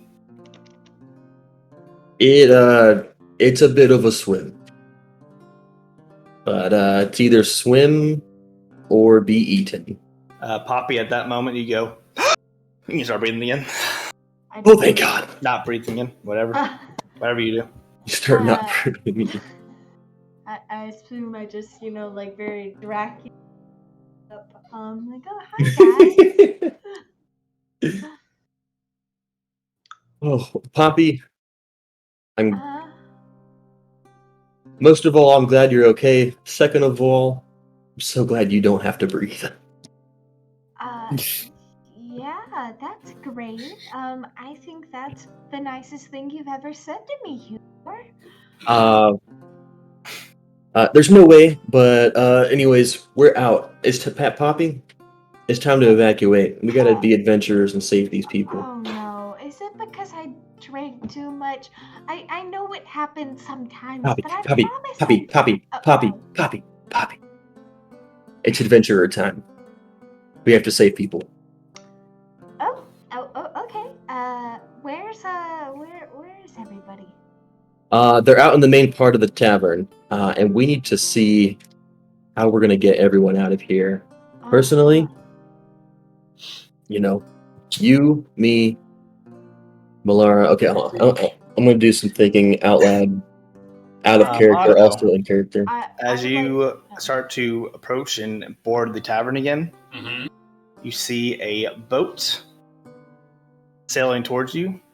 Okay. But the boat is sailing underwater. Only the mast is sticking out kind of like a shark. Davy Jones! Yarg. Yarg. Inside the tavern, Bickford is setting down glaive. All right, everybody, party's over. Let's go, captains. And they seem to be taking their leave. Excuse me, guys. Are you gonna help everybody else get off the bar? Where's the money in that? Well, I'm sure they would pay you to be brought to safety. Okay. 1,000 gold per person for a ride. Per person for a ride. If you want to get back to Yodon, that's 5,000. 5,000 to get back to Yodon. 1,000 to get on ship.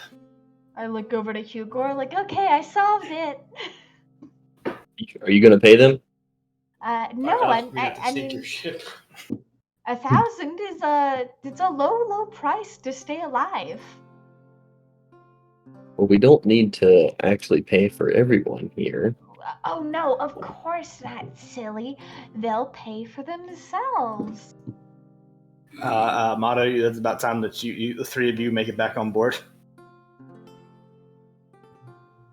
How long has it been? About 30 seconds. From my calculations, and I pretend to act like Maida, it's been a solid 30 seconds. Excellent. Okay. Also, there's like a ship that's underwater, but like racing over here. Bigford says, "Yeah, it's my ship. I had it follow us." Big who? Bigford. Oh, Bigford. The Bigford. lizard. That's the name. Yeah. Alright, that's fantastic. It's Okay. ominous, but that's fantastic. So why don't you guys just I like was considering go? robbing this place, but it's fine. So we do it after. Yeah. Are you guys gonna like help us out or just dip? I told you. 1,000 gold to get on the ship, 5,000 to get back to Yodon.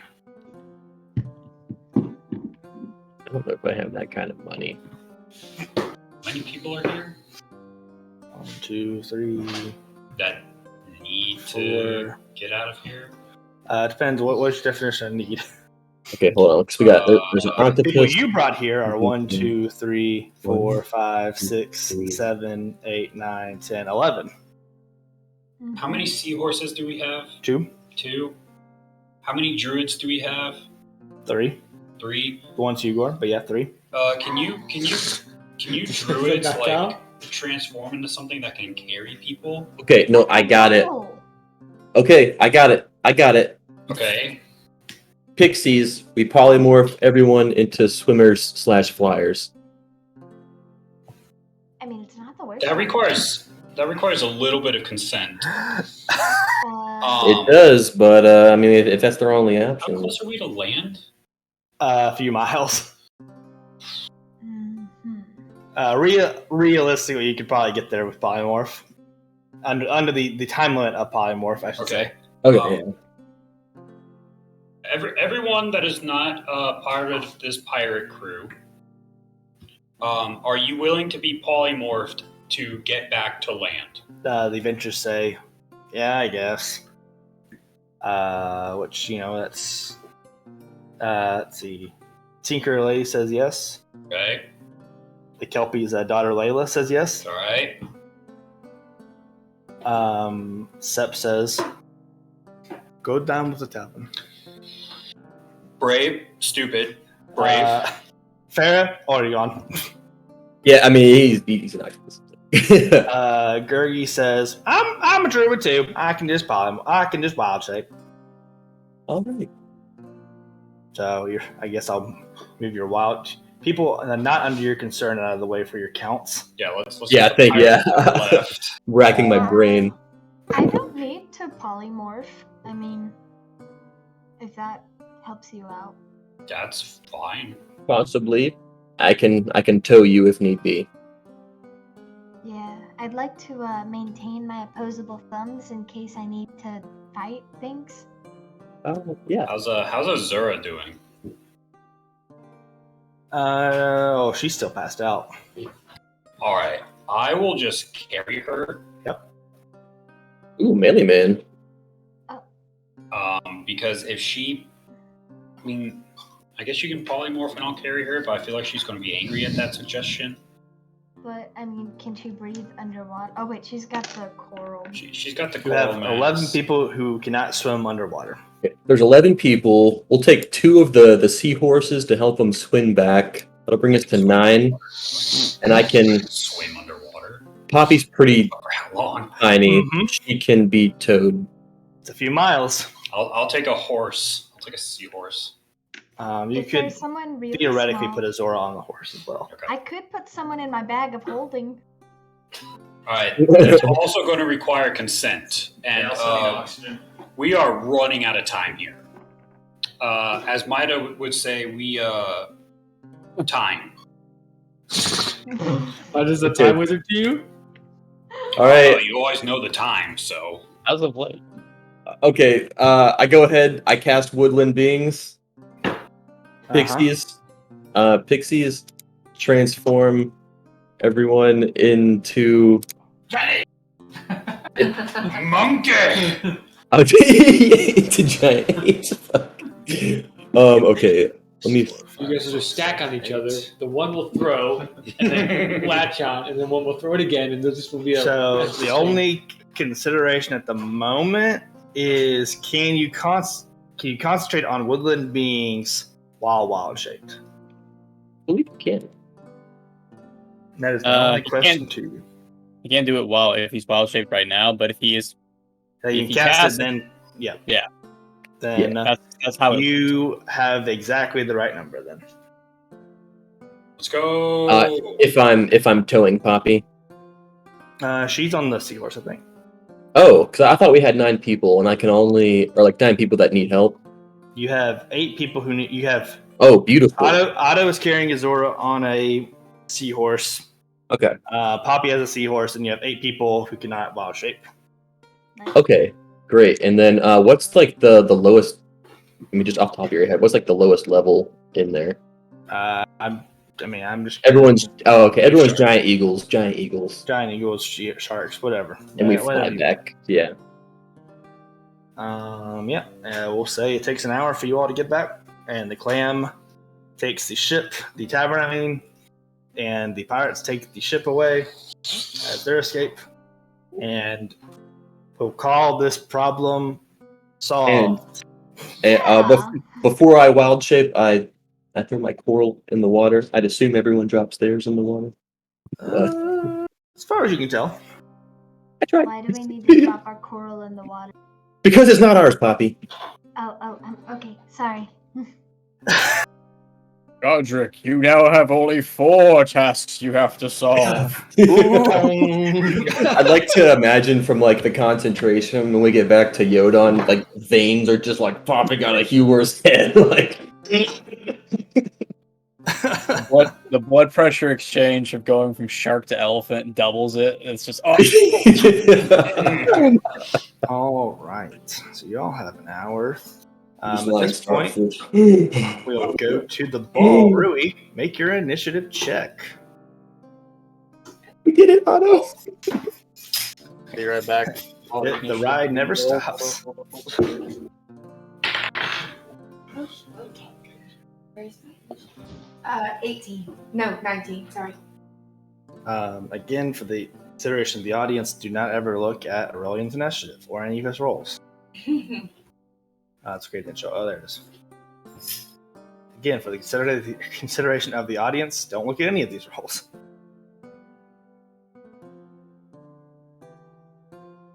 It will only scare you, and I'm not responsible for that.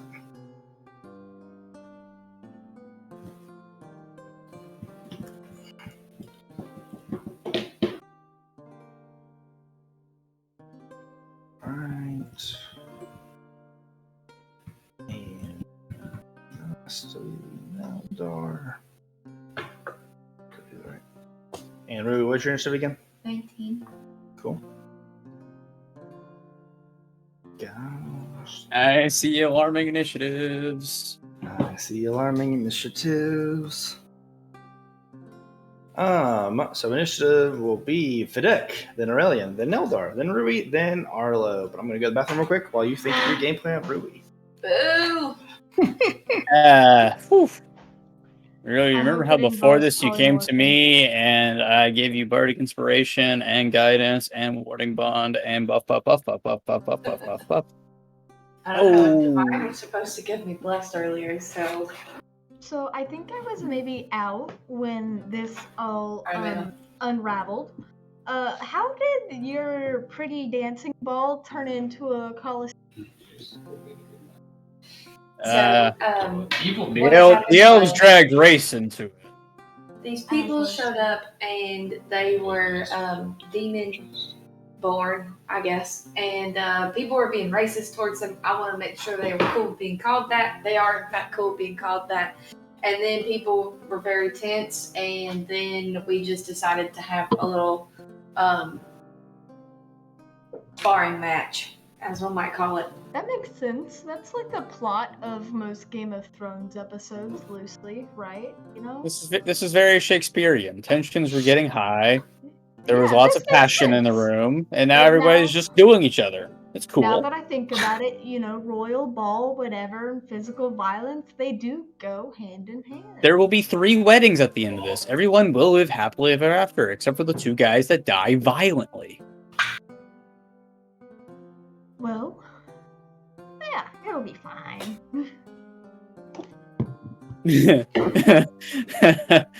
Videk roll 22. Things are not going fine. Things are not going to go fine. Is he fighting against you all? It remains to be seen how the target priority will be chosen. Man, your date kind of sucks.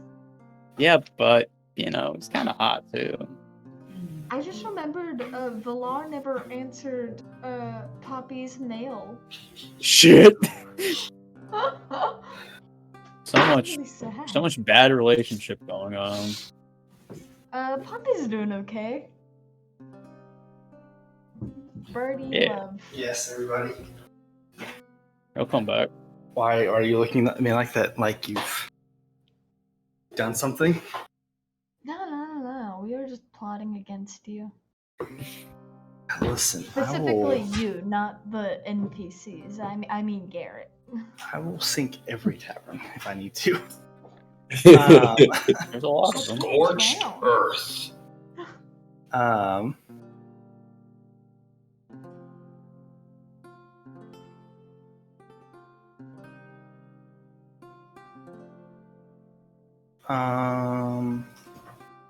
But anyways, before the combat actually starts, Shogun Utami says, again, a few rules before we begin.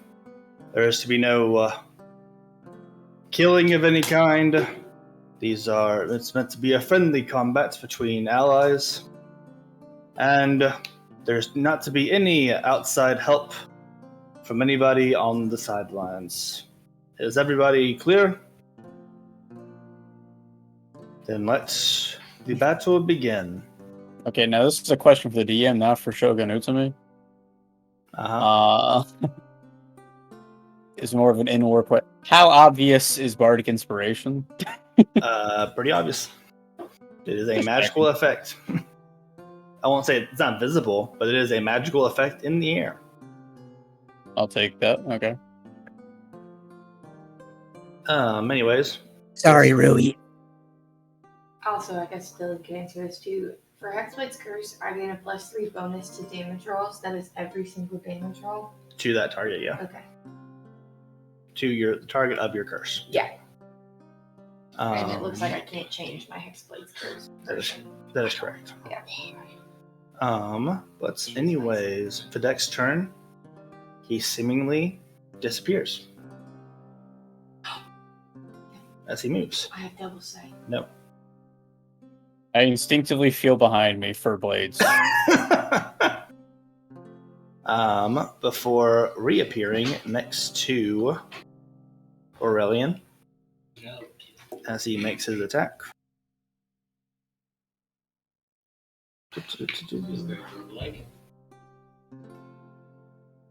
Need to make a few rolls.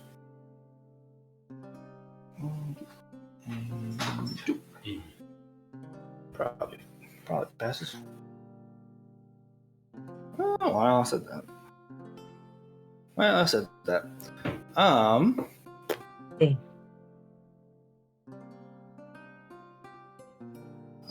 that. Anyways, makes his attack not with advantage as he reappears. Still hits. But crucially lost Blat's sneak attack.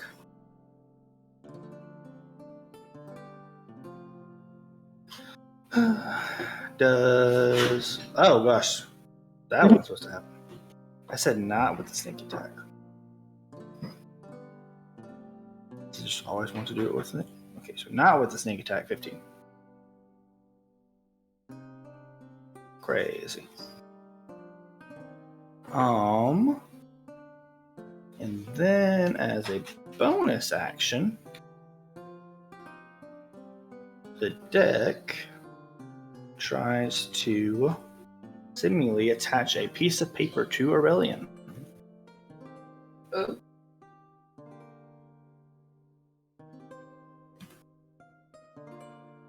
And Aurelian will need to make a wisdom saving throw.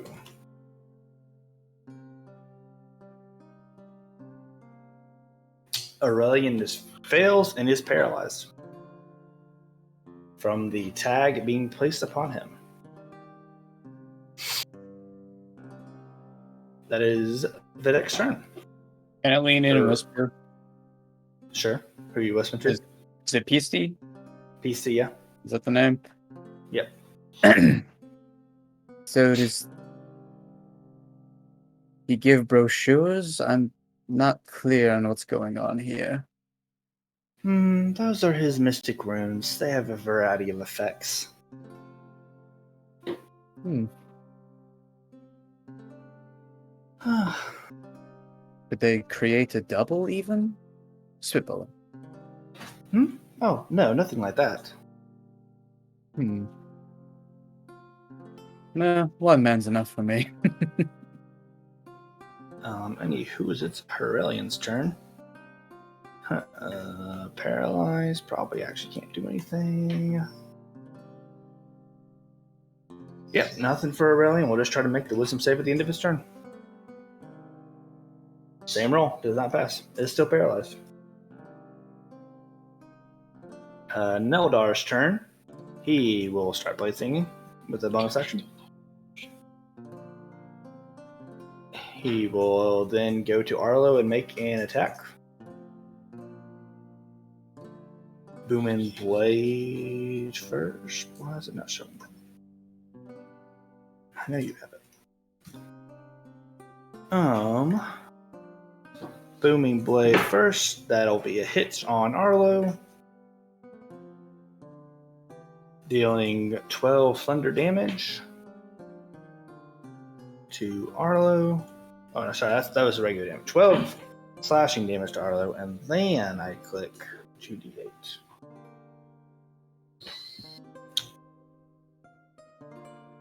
Why did it roll with advantage? I'm never going to know. Just in case, you know. Why is it doing this to me? Alright, I'm just gonna quickly. I mean, there's the now and the later damage for moving blade. Yeah, for whatever reason, roll both at the same time. Whatever. Boom. Whatever. Anyways, 11, 23 damage to Arlo. Like to lean into the other person to my left. Yes. Seems there's a lot of animosity between the elves and the demon spawn, was it? Demon spawn is a term for it. We along with the samurai had been at war with their people for a while, but it is not a major concern for me, says Mariona, of course. Of course. But they will be no match for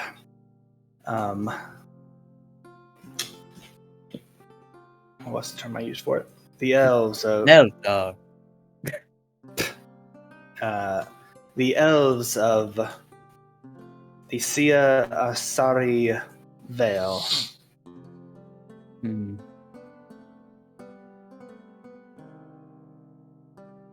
Neldar is the most skilled of those two in combat, so I'm sure he will do fine.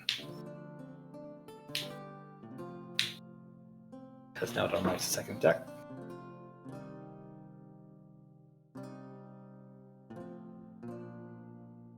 Hits. 8 more damage to Arlo.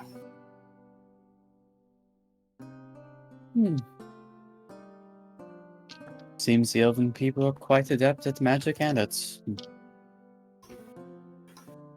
sword fighting.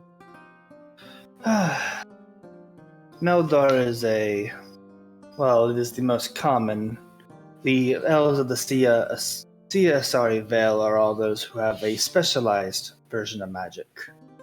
And though blade singing is one of the more common of these unique magics that appear in elven noble families, he is the most skilled blade singer in all of Sia Asari.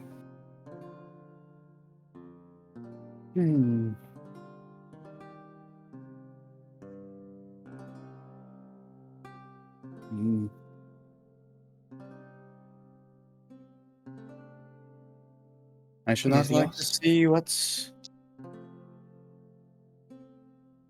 a coaxed demon spawn may do in retaliation, though.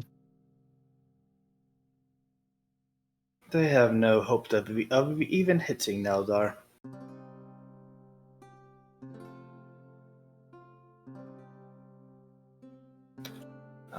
Rui, your turn. Before you start your turn, as a commentary to Maida, a elf has appeared beside you as everyone kind of sort of positions themselves on the sidelines, forming a mock arena. Not a mock arena. He appears to be a drow with white tattoos, Okay, next to me. who has appeared standing next to you and seems to be watching Rui specifically amongst the fighting. They have white tattoos? Yes. Did I bring my mirror? Yeah. Looks like Like a it. quick little like. I guess I'm trying to be sneaky, so like maybe like I look down and like aim it at him. Seems to be exactly as he appears.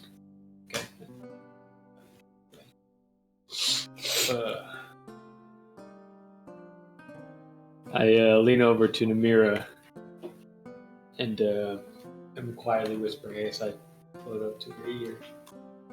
Whisper. I'm not gonna whisper because it's hard for audio. So, do you happen to know any information about the fine character to my side?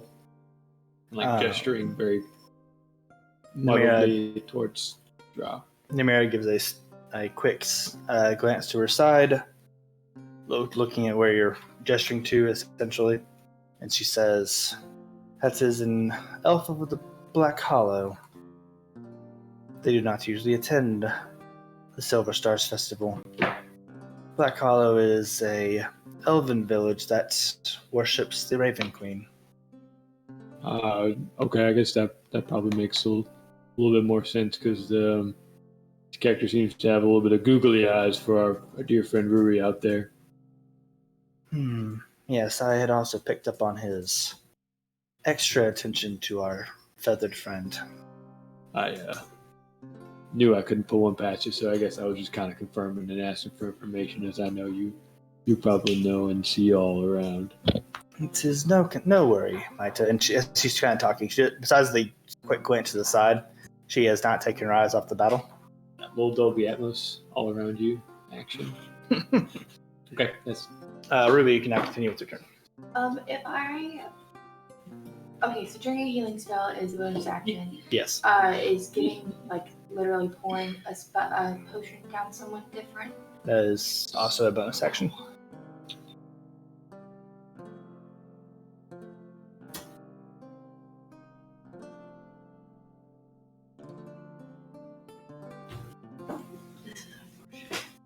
Okay, alright, then I will.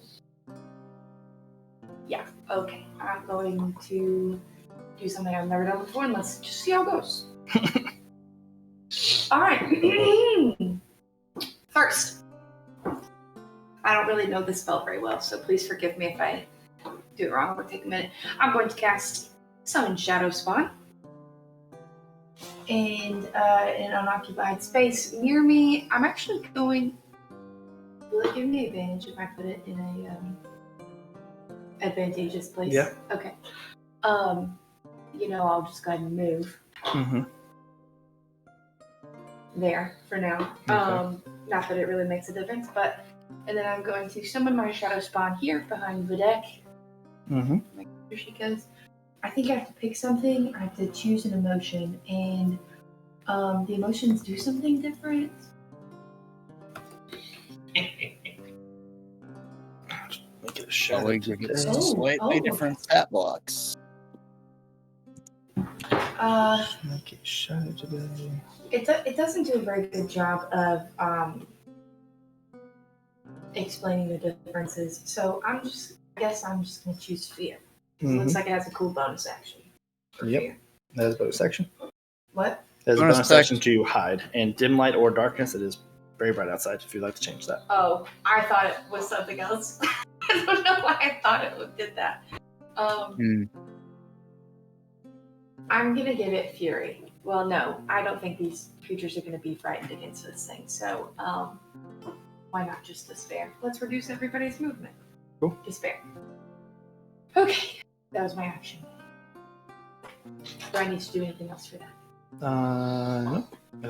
Just to confirm that's the spots you wanted them? I didn't see you click, but yes, okay. And it goes on my initiative count, so It'll get you I at the end of your turn. command. Okay, and I command it. Yeah. Like I'm gonna do its turn. Okay. Yep. And you want to put it My behind him or second diagonal? bonus action. Yeah, do you want to put it behind him or diagonal, I guess? That's also important. You know what? I mean, if you're Aurelian's trying, gonna go before me, so I would like it to be diagonally from Aurelian. I mean, sure, he is still paralyzed, so. I'm about to unparalyze him. No Okay. worries. I think, anyways. And for my bonus action, I will give Aurelian the Elixir of Health, which, when you drink this potion, it cures any disease afflicting you, and it removes the blinded, deafened, paralyzed, and poisoned conditions. Okay. Doing so seems to free him of the control of the tag. And while I'm up here, can I use my item interaction to very gingerly remove this post-it note that is on him? As he is cured, it seems to smoke away. I was very nervous that touching it was going to paralyze me.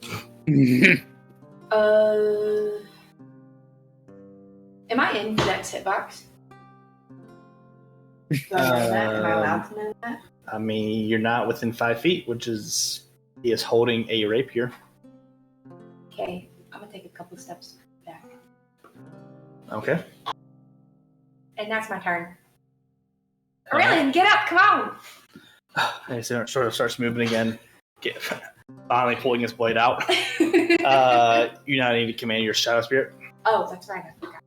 Okay, golly, Bill. Is this the stat block that I need to use, the one that's in the Yep. spell description? Yes. I'm gonna have to open another tab in a second, but anyway. Okay. Stop sending messages. It is blocking my snap.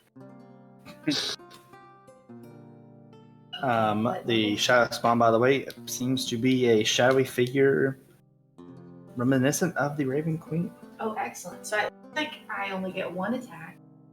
It has multi-attack. Well, but it's Oh, never to mind. have Spell its levels, level yeah. rounded down, Yep, and I yep, used a I third see level it. spell. Yep. I'm just gonna use a melee attack. So attack modifier is 5. Yep, roll advantage because Can I of get advantage? the flanking. Ooh. Unnatural 20.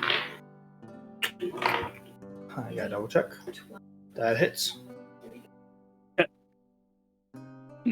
Oh, it's cold. Ugh. 5.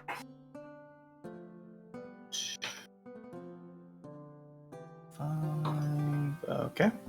And then it does just say any creature other than me that starts its turn within 5 feet has its speed reduced by 20 feet. Yep.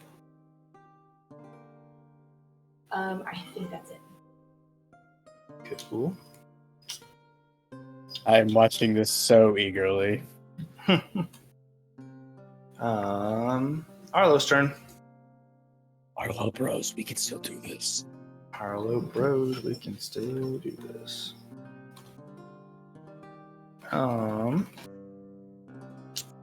And who's it? He makes his attacks with advantage. Us true samurai. Yes. But first, Maita and Isa, you both see Arlo seem to look back at his master Shushuri as if asking for permission. Can I go all out in this battle? You see the slightest of nods from Shushuri. Shushuri. And Arlo makes his first attack.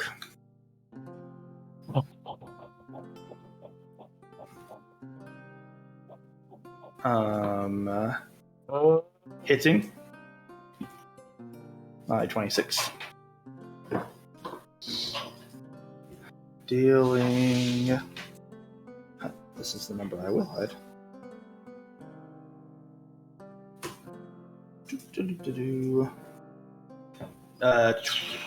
27 damage on the first hit.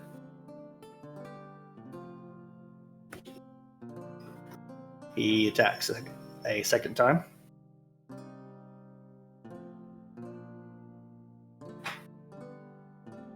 Hitting on a 29. Are you talking to me? No, he's attacking Eldar. This would be the Demon Guard. Dealing a 29 on this hit. Neldar is bloody. As you kind of hear the two punches hit at rapid fire and hear audible cracks of ribs. He makes a third attack.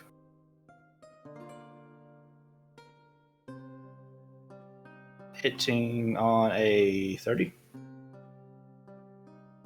Oh, what a beautiful build. What a beautiful guy. I can't wait till you say my two favorite words at the end of this turn. Oh, there's a scarier word that's going to come before that, but...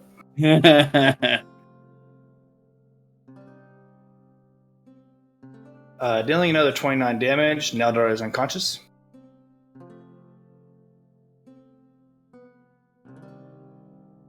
And then Arlo action surges. Let's go. It's another 30. Does 27 damage for a total. Sorry, doing some math. Second attack. 28 goes through.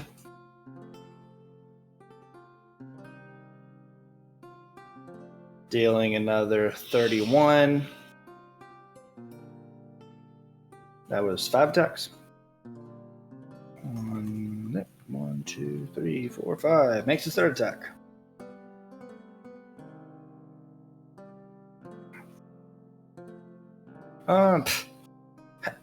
Hilariously, even if he's unconscious, so that's not up anymore. Right. Hits, but hilariously, actually kind of close. Even on that note. That's.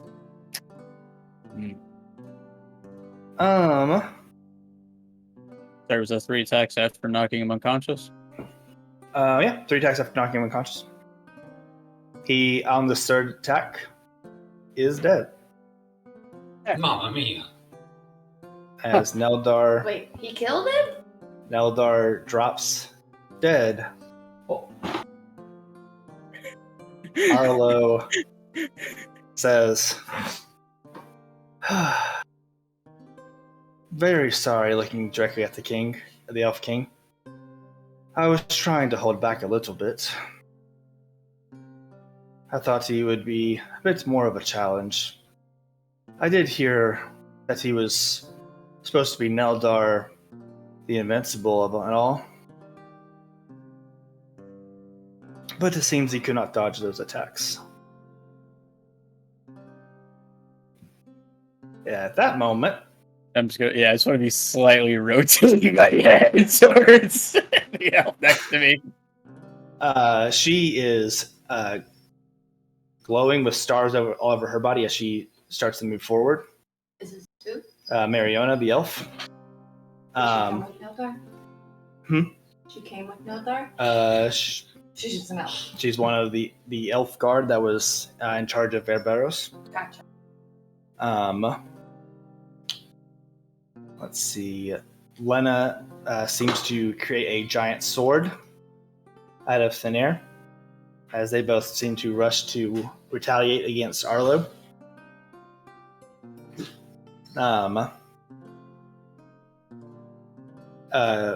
Dimian kind of steps forward and they stop in their place as he sort of gestures, as he kind of races forward and says, "You probably don't want to do that. The fight is still going on." The samurai, specifically Syria and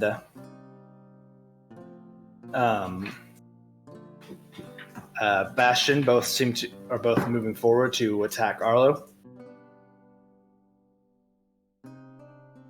Shar Khan races forward and basically throws across the courtyard 4 different objects that grow to the size of golems, as huge golems, seemingly to try and break up the fighting. This man got rock homies. He has rock homies.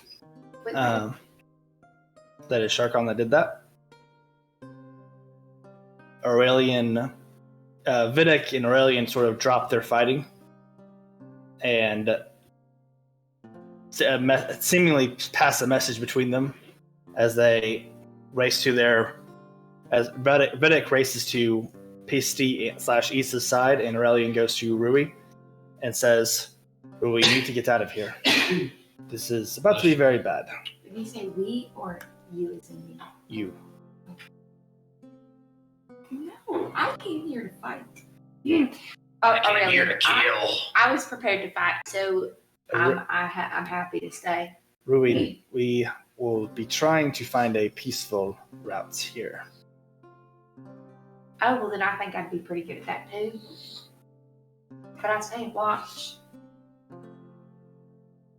Rui, you need to get out of here now before anything else happens. This is the beginning of an international conflict, and Rui, at that moment, you fall unconscious. What the? Your mind going somewhere else. Vidic gets to Issa and PC's side. Still doing his disappearing act, I should say. Vidic says to Issa, "Your friends are trying to get you. Aurelian is trying to get your friends out of here. It's best you join them. But I will. Our business is not over yet, Yanti." Will I be able to see you again? Yes, I will be visiting again once this is all over to learn what you know. He sets up a more formal time. It seems Kelxer was not a very keen matchmaker. No, he is not. Vidic has said all this kind of his back turn. Do you see at this point Rui fall? I immediately just kind of like look at my hands as if trying to double check if I did that or not. You didn't see a snake-like effect from your person or Rui's person or Mida's person. Double check Mida. Double check Mida. Okay. Do you have anything else to say to Vidic and crowd? No, not an appropriate time to ask that question anymore. Oh.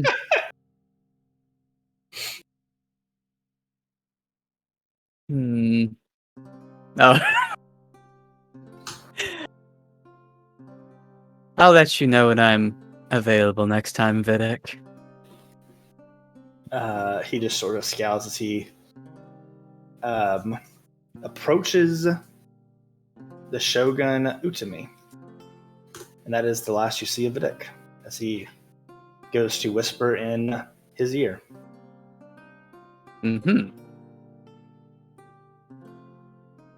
do you go over to Ruby? There's multiple obstacles in that path right now. None of the fighting is blocking your way. You can make it there if that is your sole destination. Anything At funny? the passing out of Ruby, her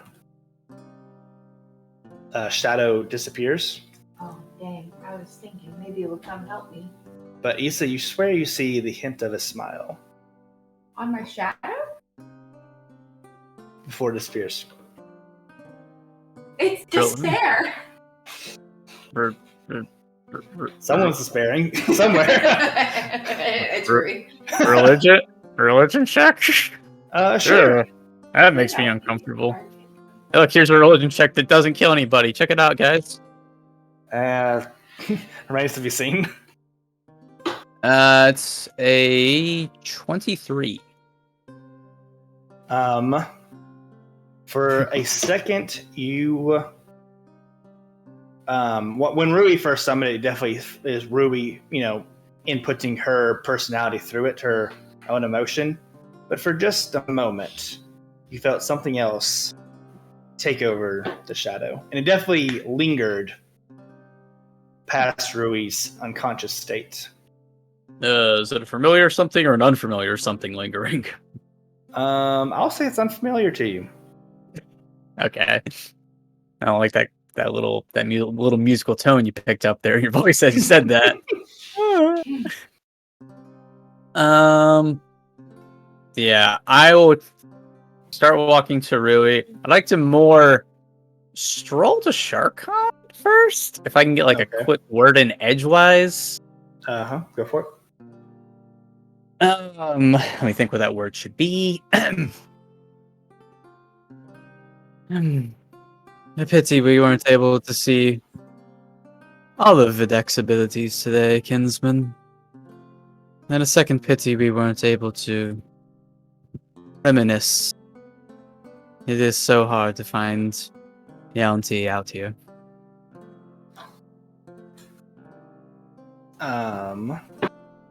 It is at that moment that Sharkon seems to have recognition onto who you are. But he is not able to say anything as he is concentrating on a lot of things at the moment to keep his golems moving and up.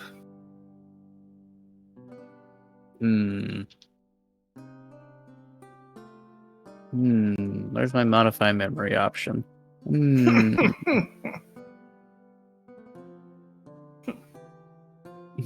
And then I remember who he is. Yeah, whatever.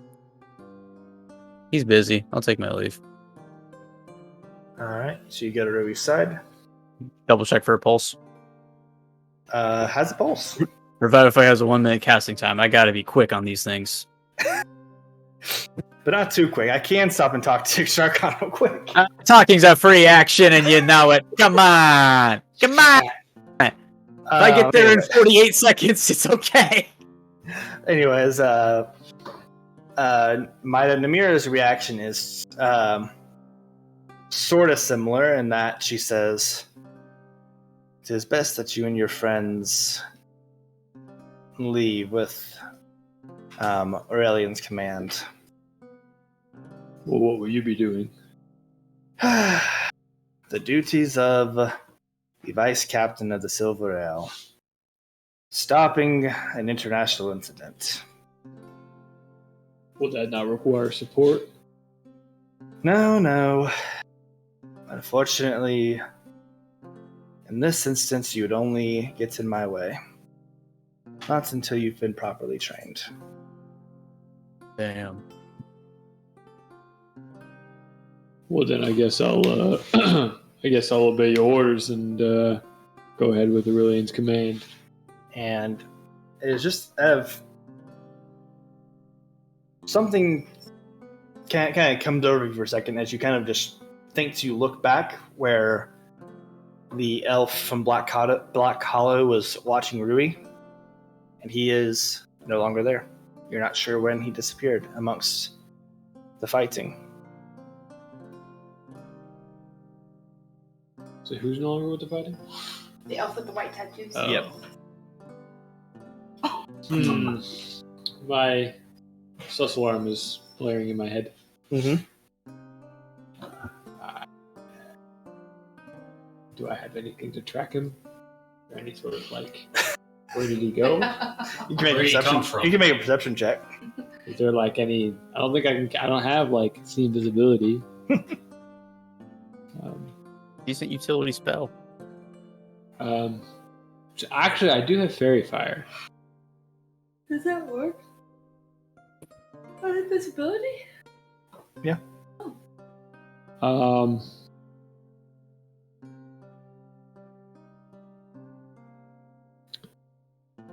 Is it like my turn? Like how we do turn? Like, can I? You can When do he something real quick. disappears, can I cast fairy fire where he was? It's a dexterity saving throw. Casting fairy fire and does not reveal him. He does not appear to be in that space or whatever the radius is. We did, however, just give a lot of advantage on some elves. Then, so anyways, time to go. Shit. Yoing! Later! I wish you best of luck, Amira. Let me know if you need anything. Have any teleports on you, Mida? Namira says, I'll see you for the fireworks tonight, don't worry. Catch up with your friends. Where's the meetup location? I'll see you at the taverns. Okay. Beneath the silver stars. Rui.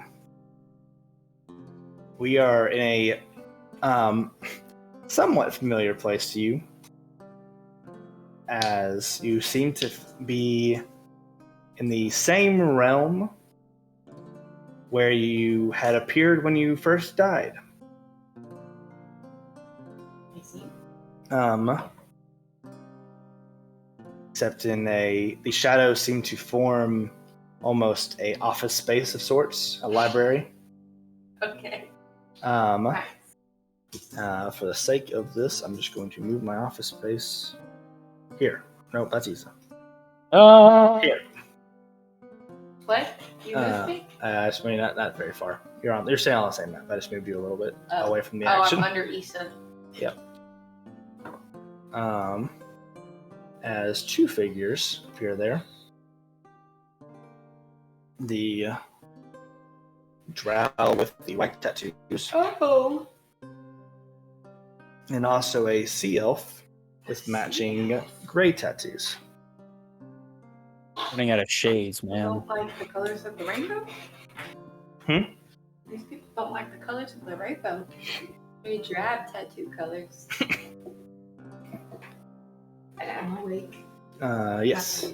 You are awake, and that is what you see. Basically, for you, your perception is you're talking to Relly, and then you're here. Uh-huh. And Goddard has never described to me the tattoos of the elf with the black tattoos has. Correct. I just know that they're black. Yeah. Okay. Well, I don't think that we would make that connection, so I'm not going to say anything about it. Hi. What did you do with my date? We have done nothing.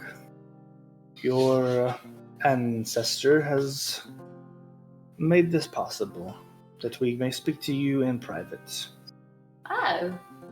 How do you know my ancestor?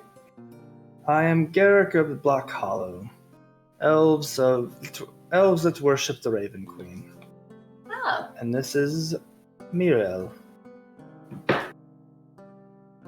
Of also of Black Hollow. Oh, I see. I thought y'all might be from different places, I suppose. I see. Well, what can I do for you, seeing as I am a descendant of the Raven Queen? I am a messenger of the Raven Queen, and while Mirel's role is to be the acolyte, and your friend Godric has met our acquaintance Kirla, the seer of the Raven Queen. Oh. He has met her in this very town, as Raven Queen has seen it is time to inform you all give you both information about roles you will need to play in the future.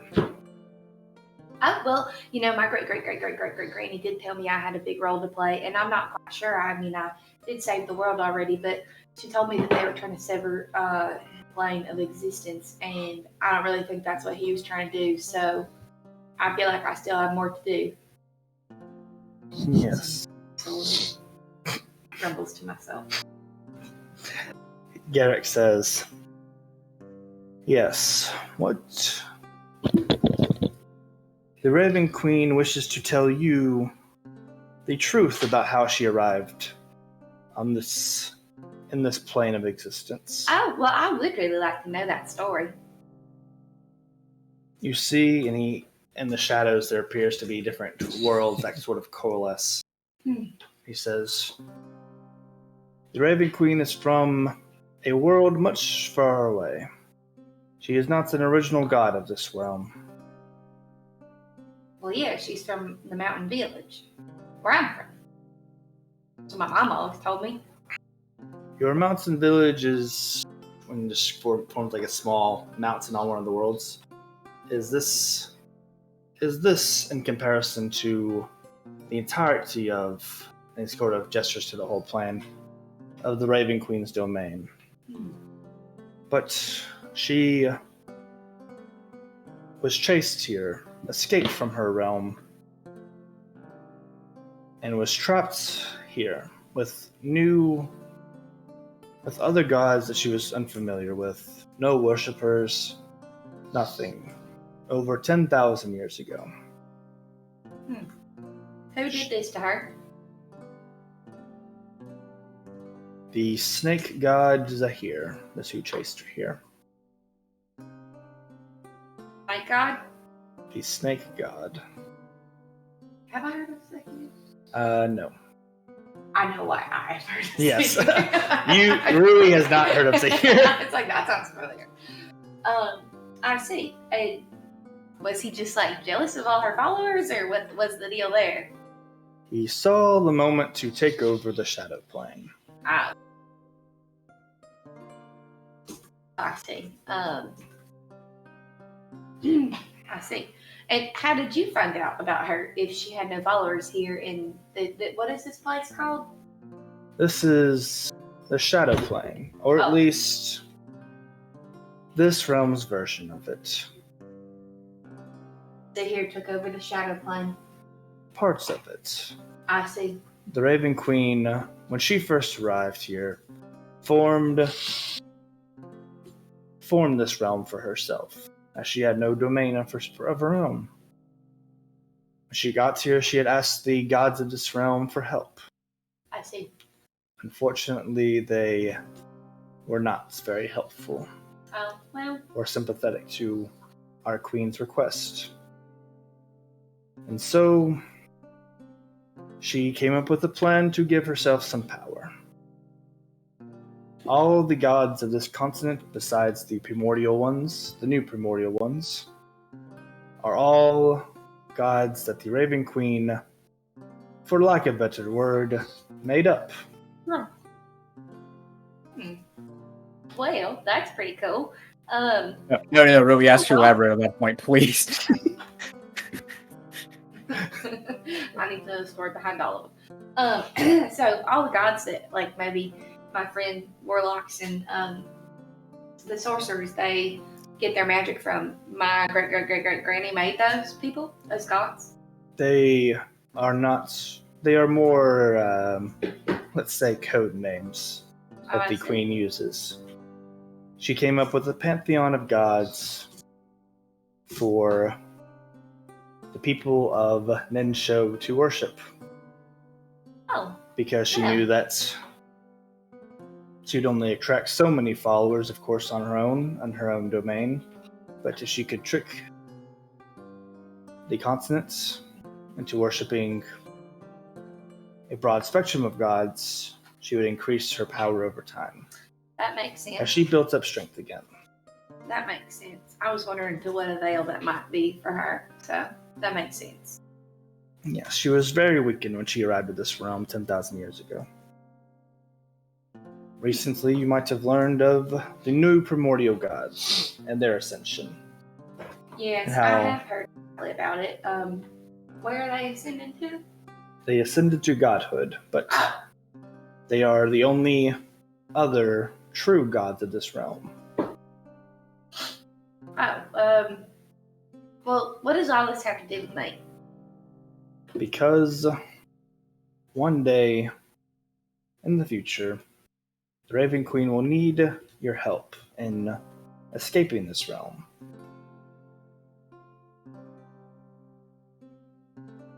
And what is she gonna do once she escapes? She just wants to return home. That is all that she asks. Well, what would happen to her if she returned? Like, would she lose all her powers since she's not in her realm anymore? Would she die? I feel like she would die. Her plan when she returns to her realm is to hopefully return to the time with which she left. Oh. If Well- her plan goes according to Plan. plan. If it all goes according to plan. I see. I'm not going to trouble you with all of my time-related questions that I might have. So, It will only hurt your head. I wouldn't do it. yeah, I agree. As long as I don't disappear, then that is fine with me. And it'd be really nice to know her and hang out with her a little more. I've only gotten to see her really briefly when I died a little bit ago, so it'd be nice to not have to die to see my granny. You know what I'm saying? Of course. But I still don't quite understand what I'm supposed to be doing. It's not as if I can just make a portal. I mean, I don't really know how to do that. I don't really know how to summon a god. I did summon a shadow thing. Did you see? I don't know if you saw that. Just turned to the one with the white tattoos. But that's all I know how to summon. He says, of course, that was, like most of your powers, a blessing from the Raven Queen. Mm-hmm. But yes, in answer to what task the Raven Queen needs of you,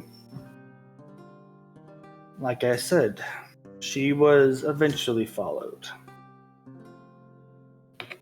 And eventually Zahir made his way here into Nensho. Mm-hmm. And, okay.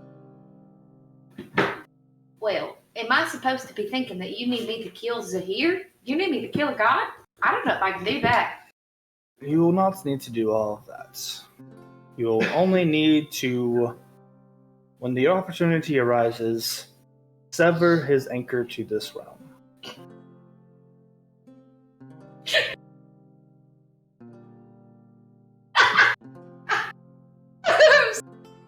Okay.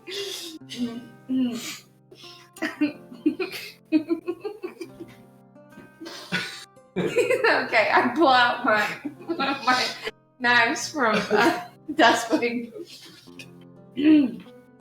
I need to sever his anchor to the mortal realm or this realm, To this realm. the shadow realm, The, shadow plane.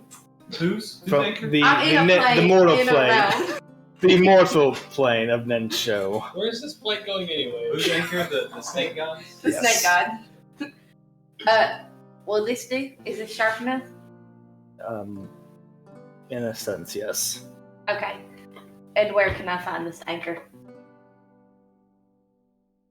You will only need to follow your friend Issa. I thought she might have something to do with this. Now, I was just going to ask her if she knew much about this god, but I didn't want to be caught on the nose about it like that, but I guess I'll just do that. Does she worship this god? Do you know? I Worship. don't want to go assuming stuff and be stereotyping her, but makes the most sense, you know? She is a pawn in all of this, though she does not know it. I see. So she's being used. I should probably loop her in on this. No. Ah, sorry, my name up. That is the decision that you will have to make Mm. on whether or not you can trust her or not. The Raven Queen is unsure. Mm. She is hidden from the Raven Queen's vision. Oh, I see. And how is Godric just supposed to help in this? Does he have his own tasks that he's got to do?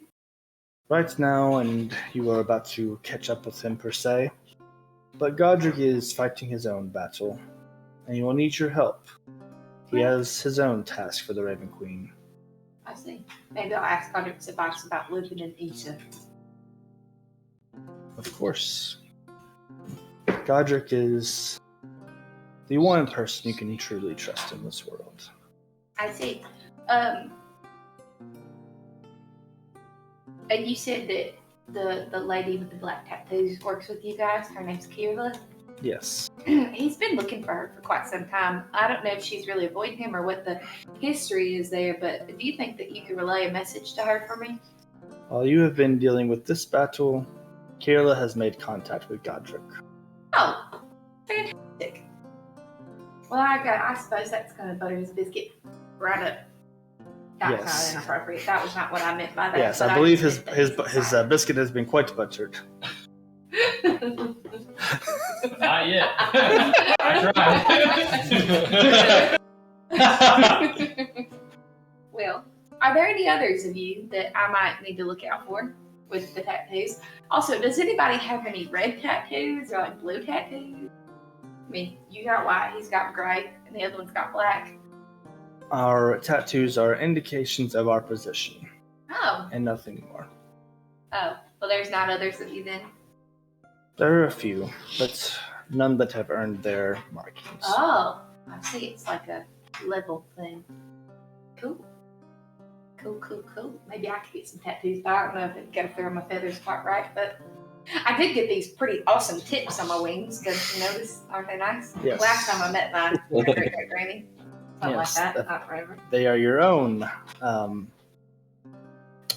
symbols of your connection to the Raven Queen, in a way. And you said that they're just elves. One's a sea elf, and then one is a elf. Drowya. Drow. Okay. I see. Is there a way that I can contact you? This will be our only contact, unfortunately. Oh. We will not. So if you have any questions, this is the time to ask.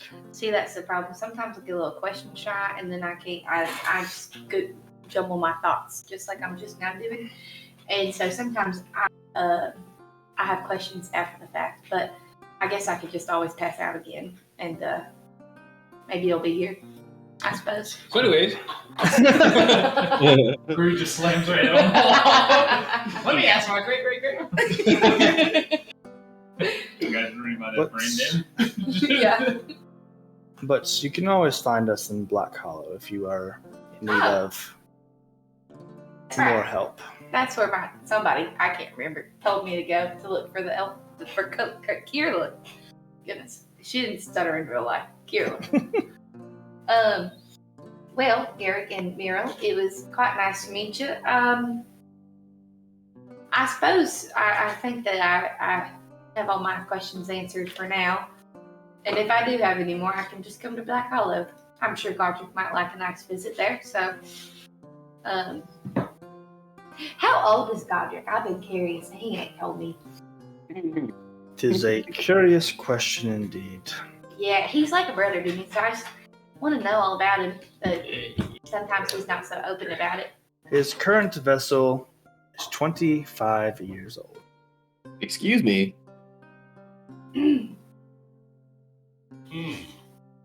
Vessel? You said Godric, right? You I said didn't say Godric. as Vessel? in there's more than one?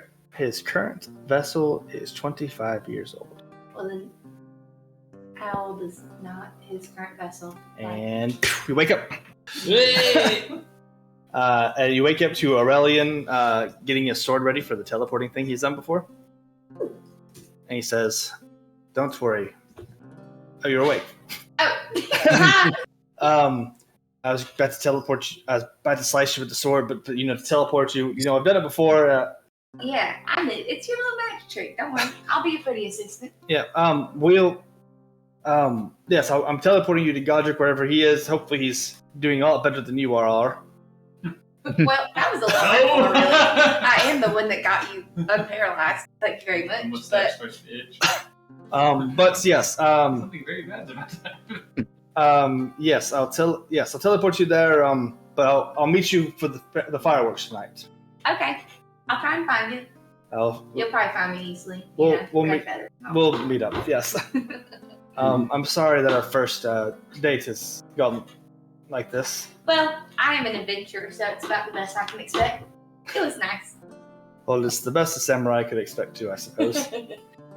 Well, yes. Wish me luck. Hopefully Godric's in an okay position. Hopefully. You know. And his sword glows, and he says, sorry to cut you half on the date. As he just teleports you to Godric, raises the sword to Mida. Mida have anything funny to say as he slices you in half? Teleports you? No, Mario Jingles on the second. Issa, he does the same. Best to do the same to you. So good to see Rui's come back. I hope she had a pleasant sleep. I'm glad she's back too. As you all are. Show me the map.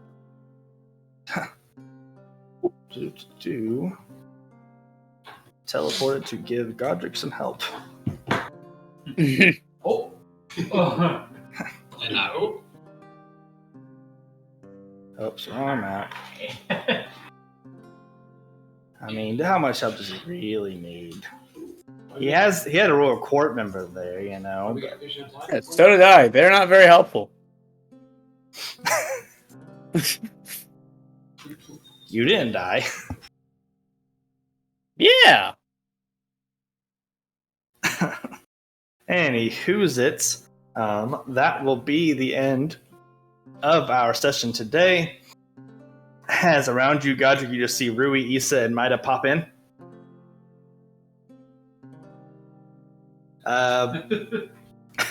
Honestly, from your perspective, not entirely unlike how you were teleporting around earlier. Okay. So, from Godric's perspective, I don't know if they're real or not. Was that a sigh of relief or disappointment? Disappointment. But you all I see. got people to worry about. I can't just start going. So, anyways, I started blasting. But anyways, that is where they're ending up.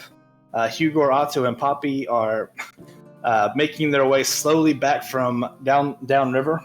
And making friends down the river. All friends down the river. Making pancakes. And the group is mostly reunited as we end tonight's session. But anyways, thank you to all the people who have made this happen. These are great resources for us. Patreon.com. Well, let's look at the maps today are also still from Seeker's Guide to the Twisted Taverns. Great resource that we use. Roll20 Marketplace for lots of the different tokens and things. Let's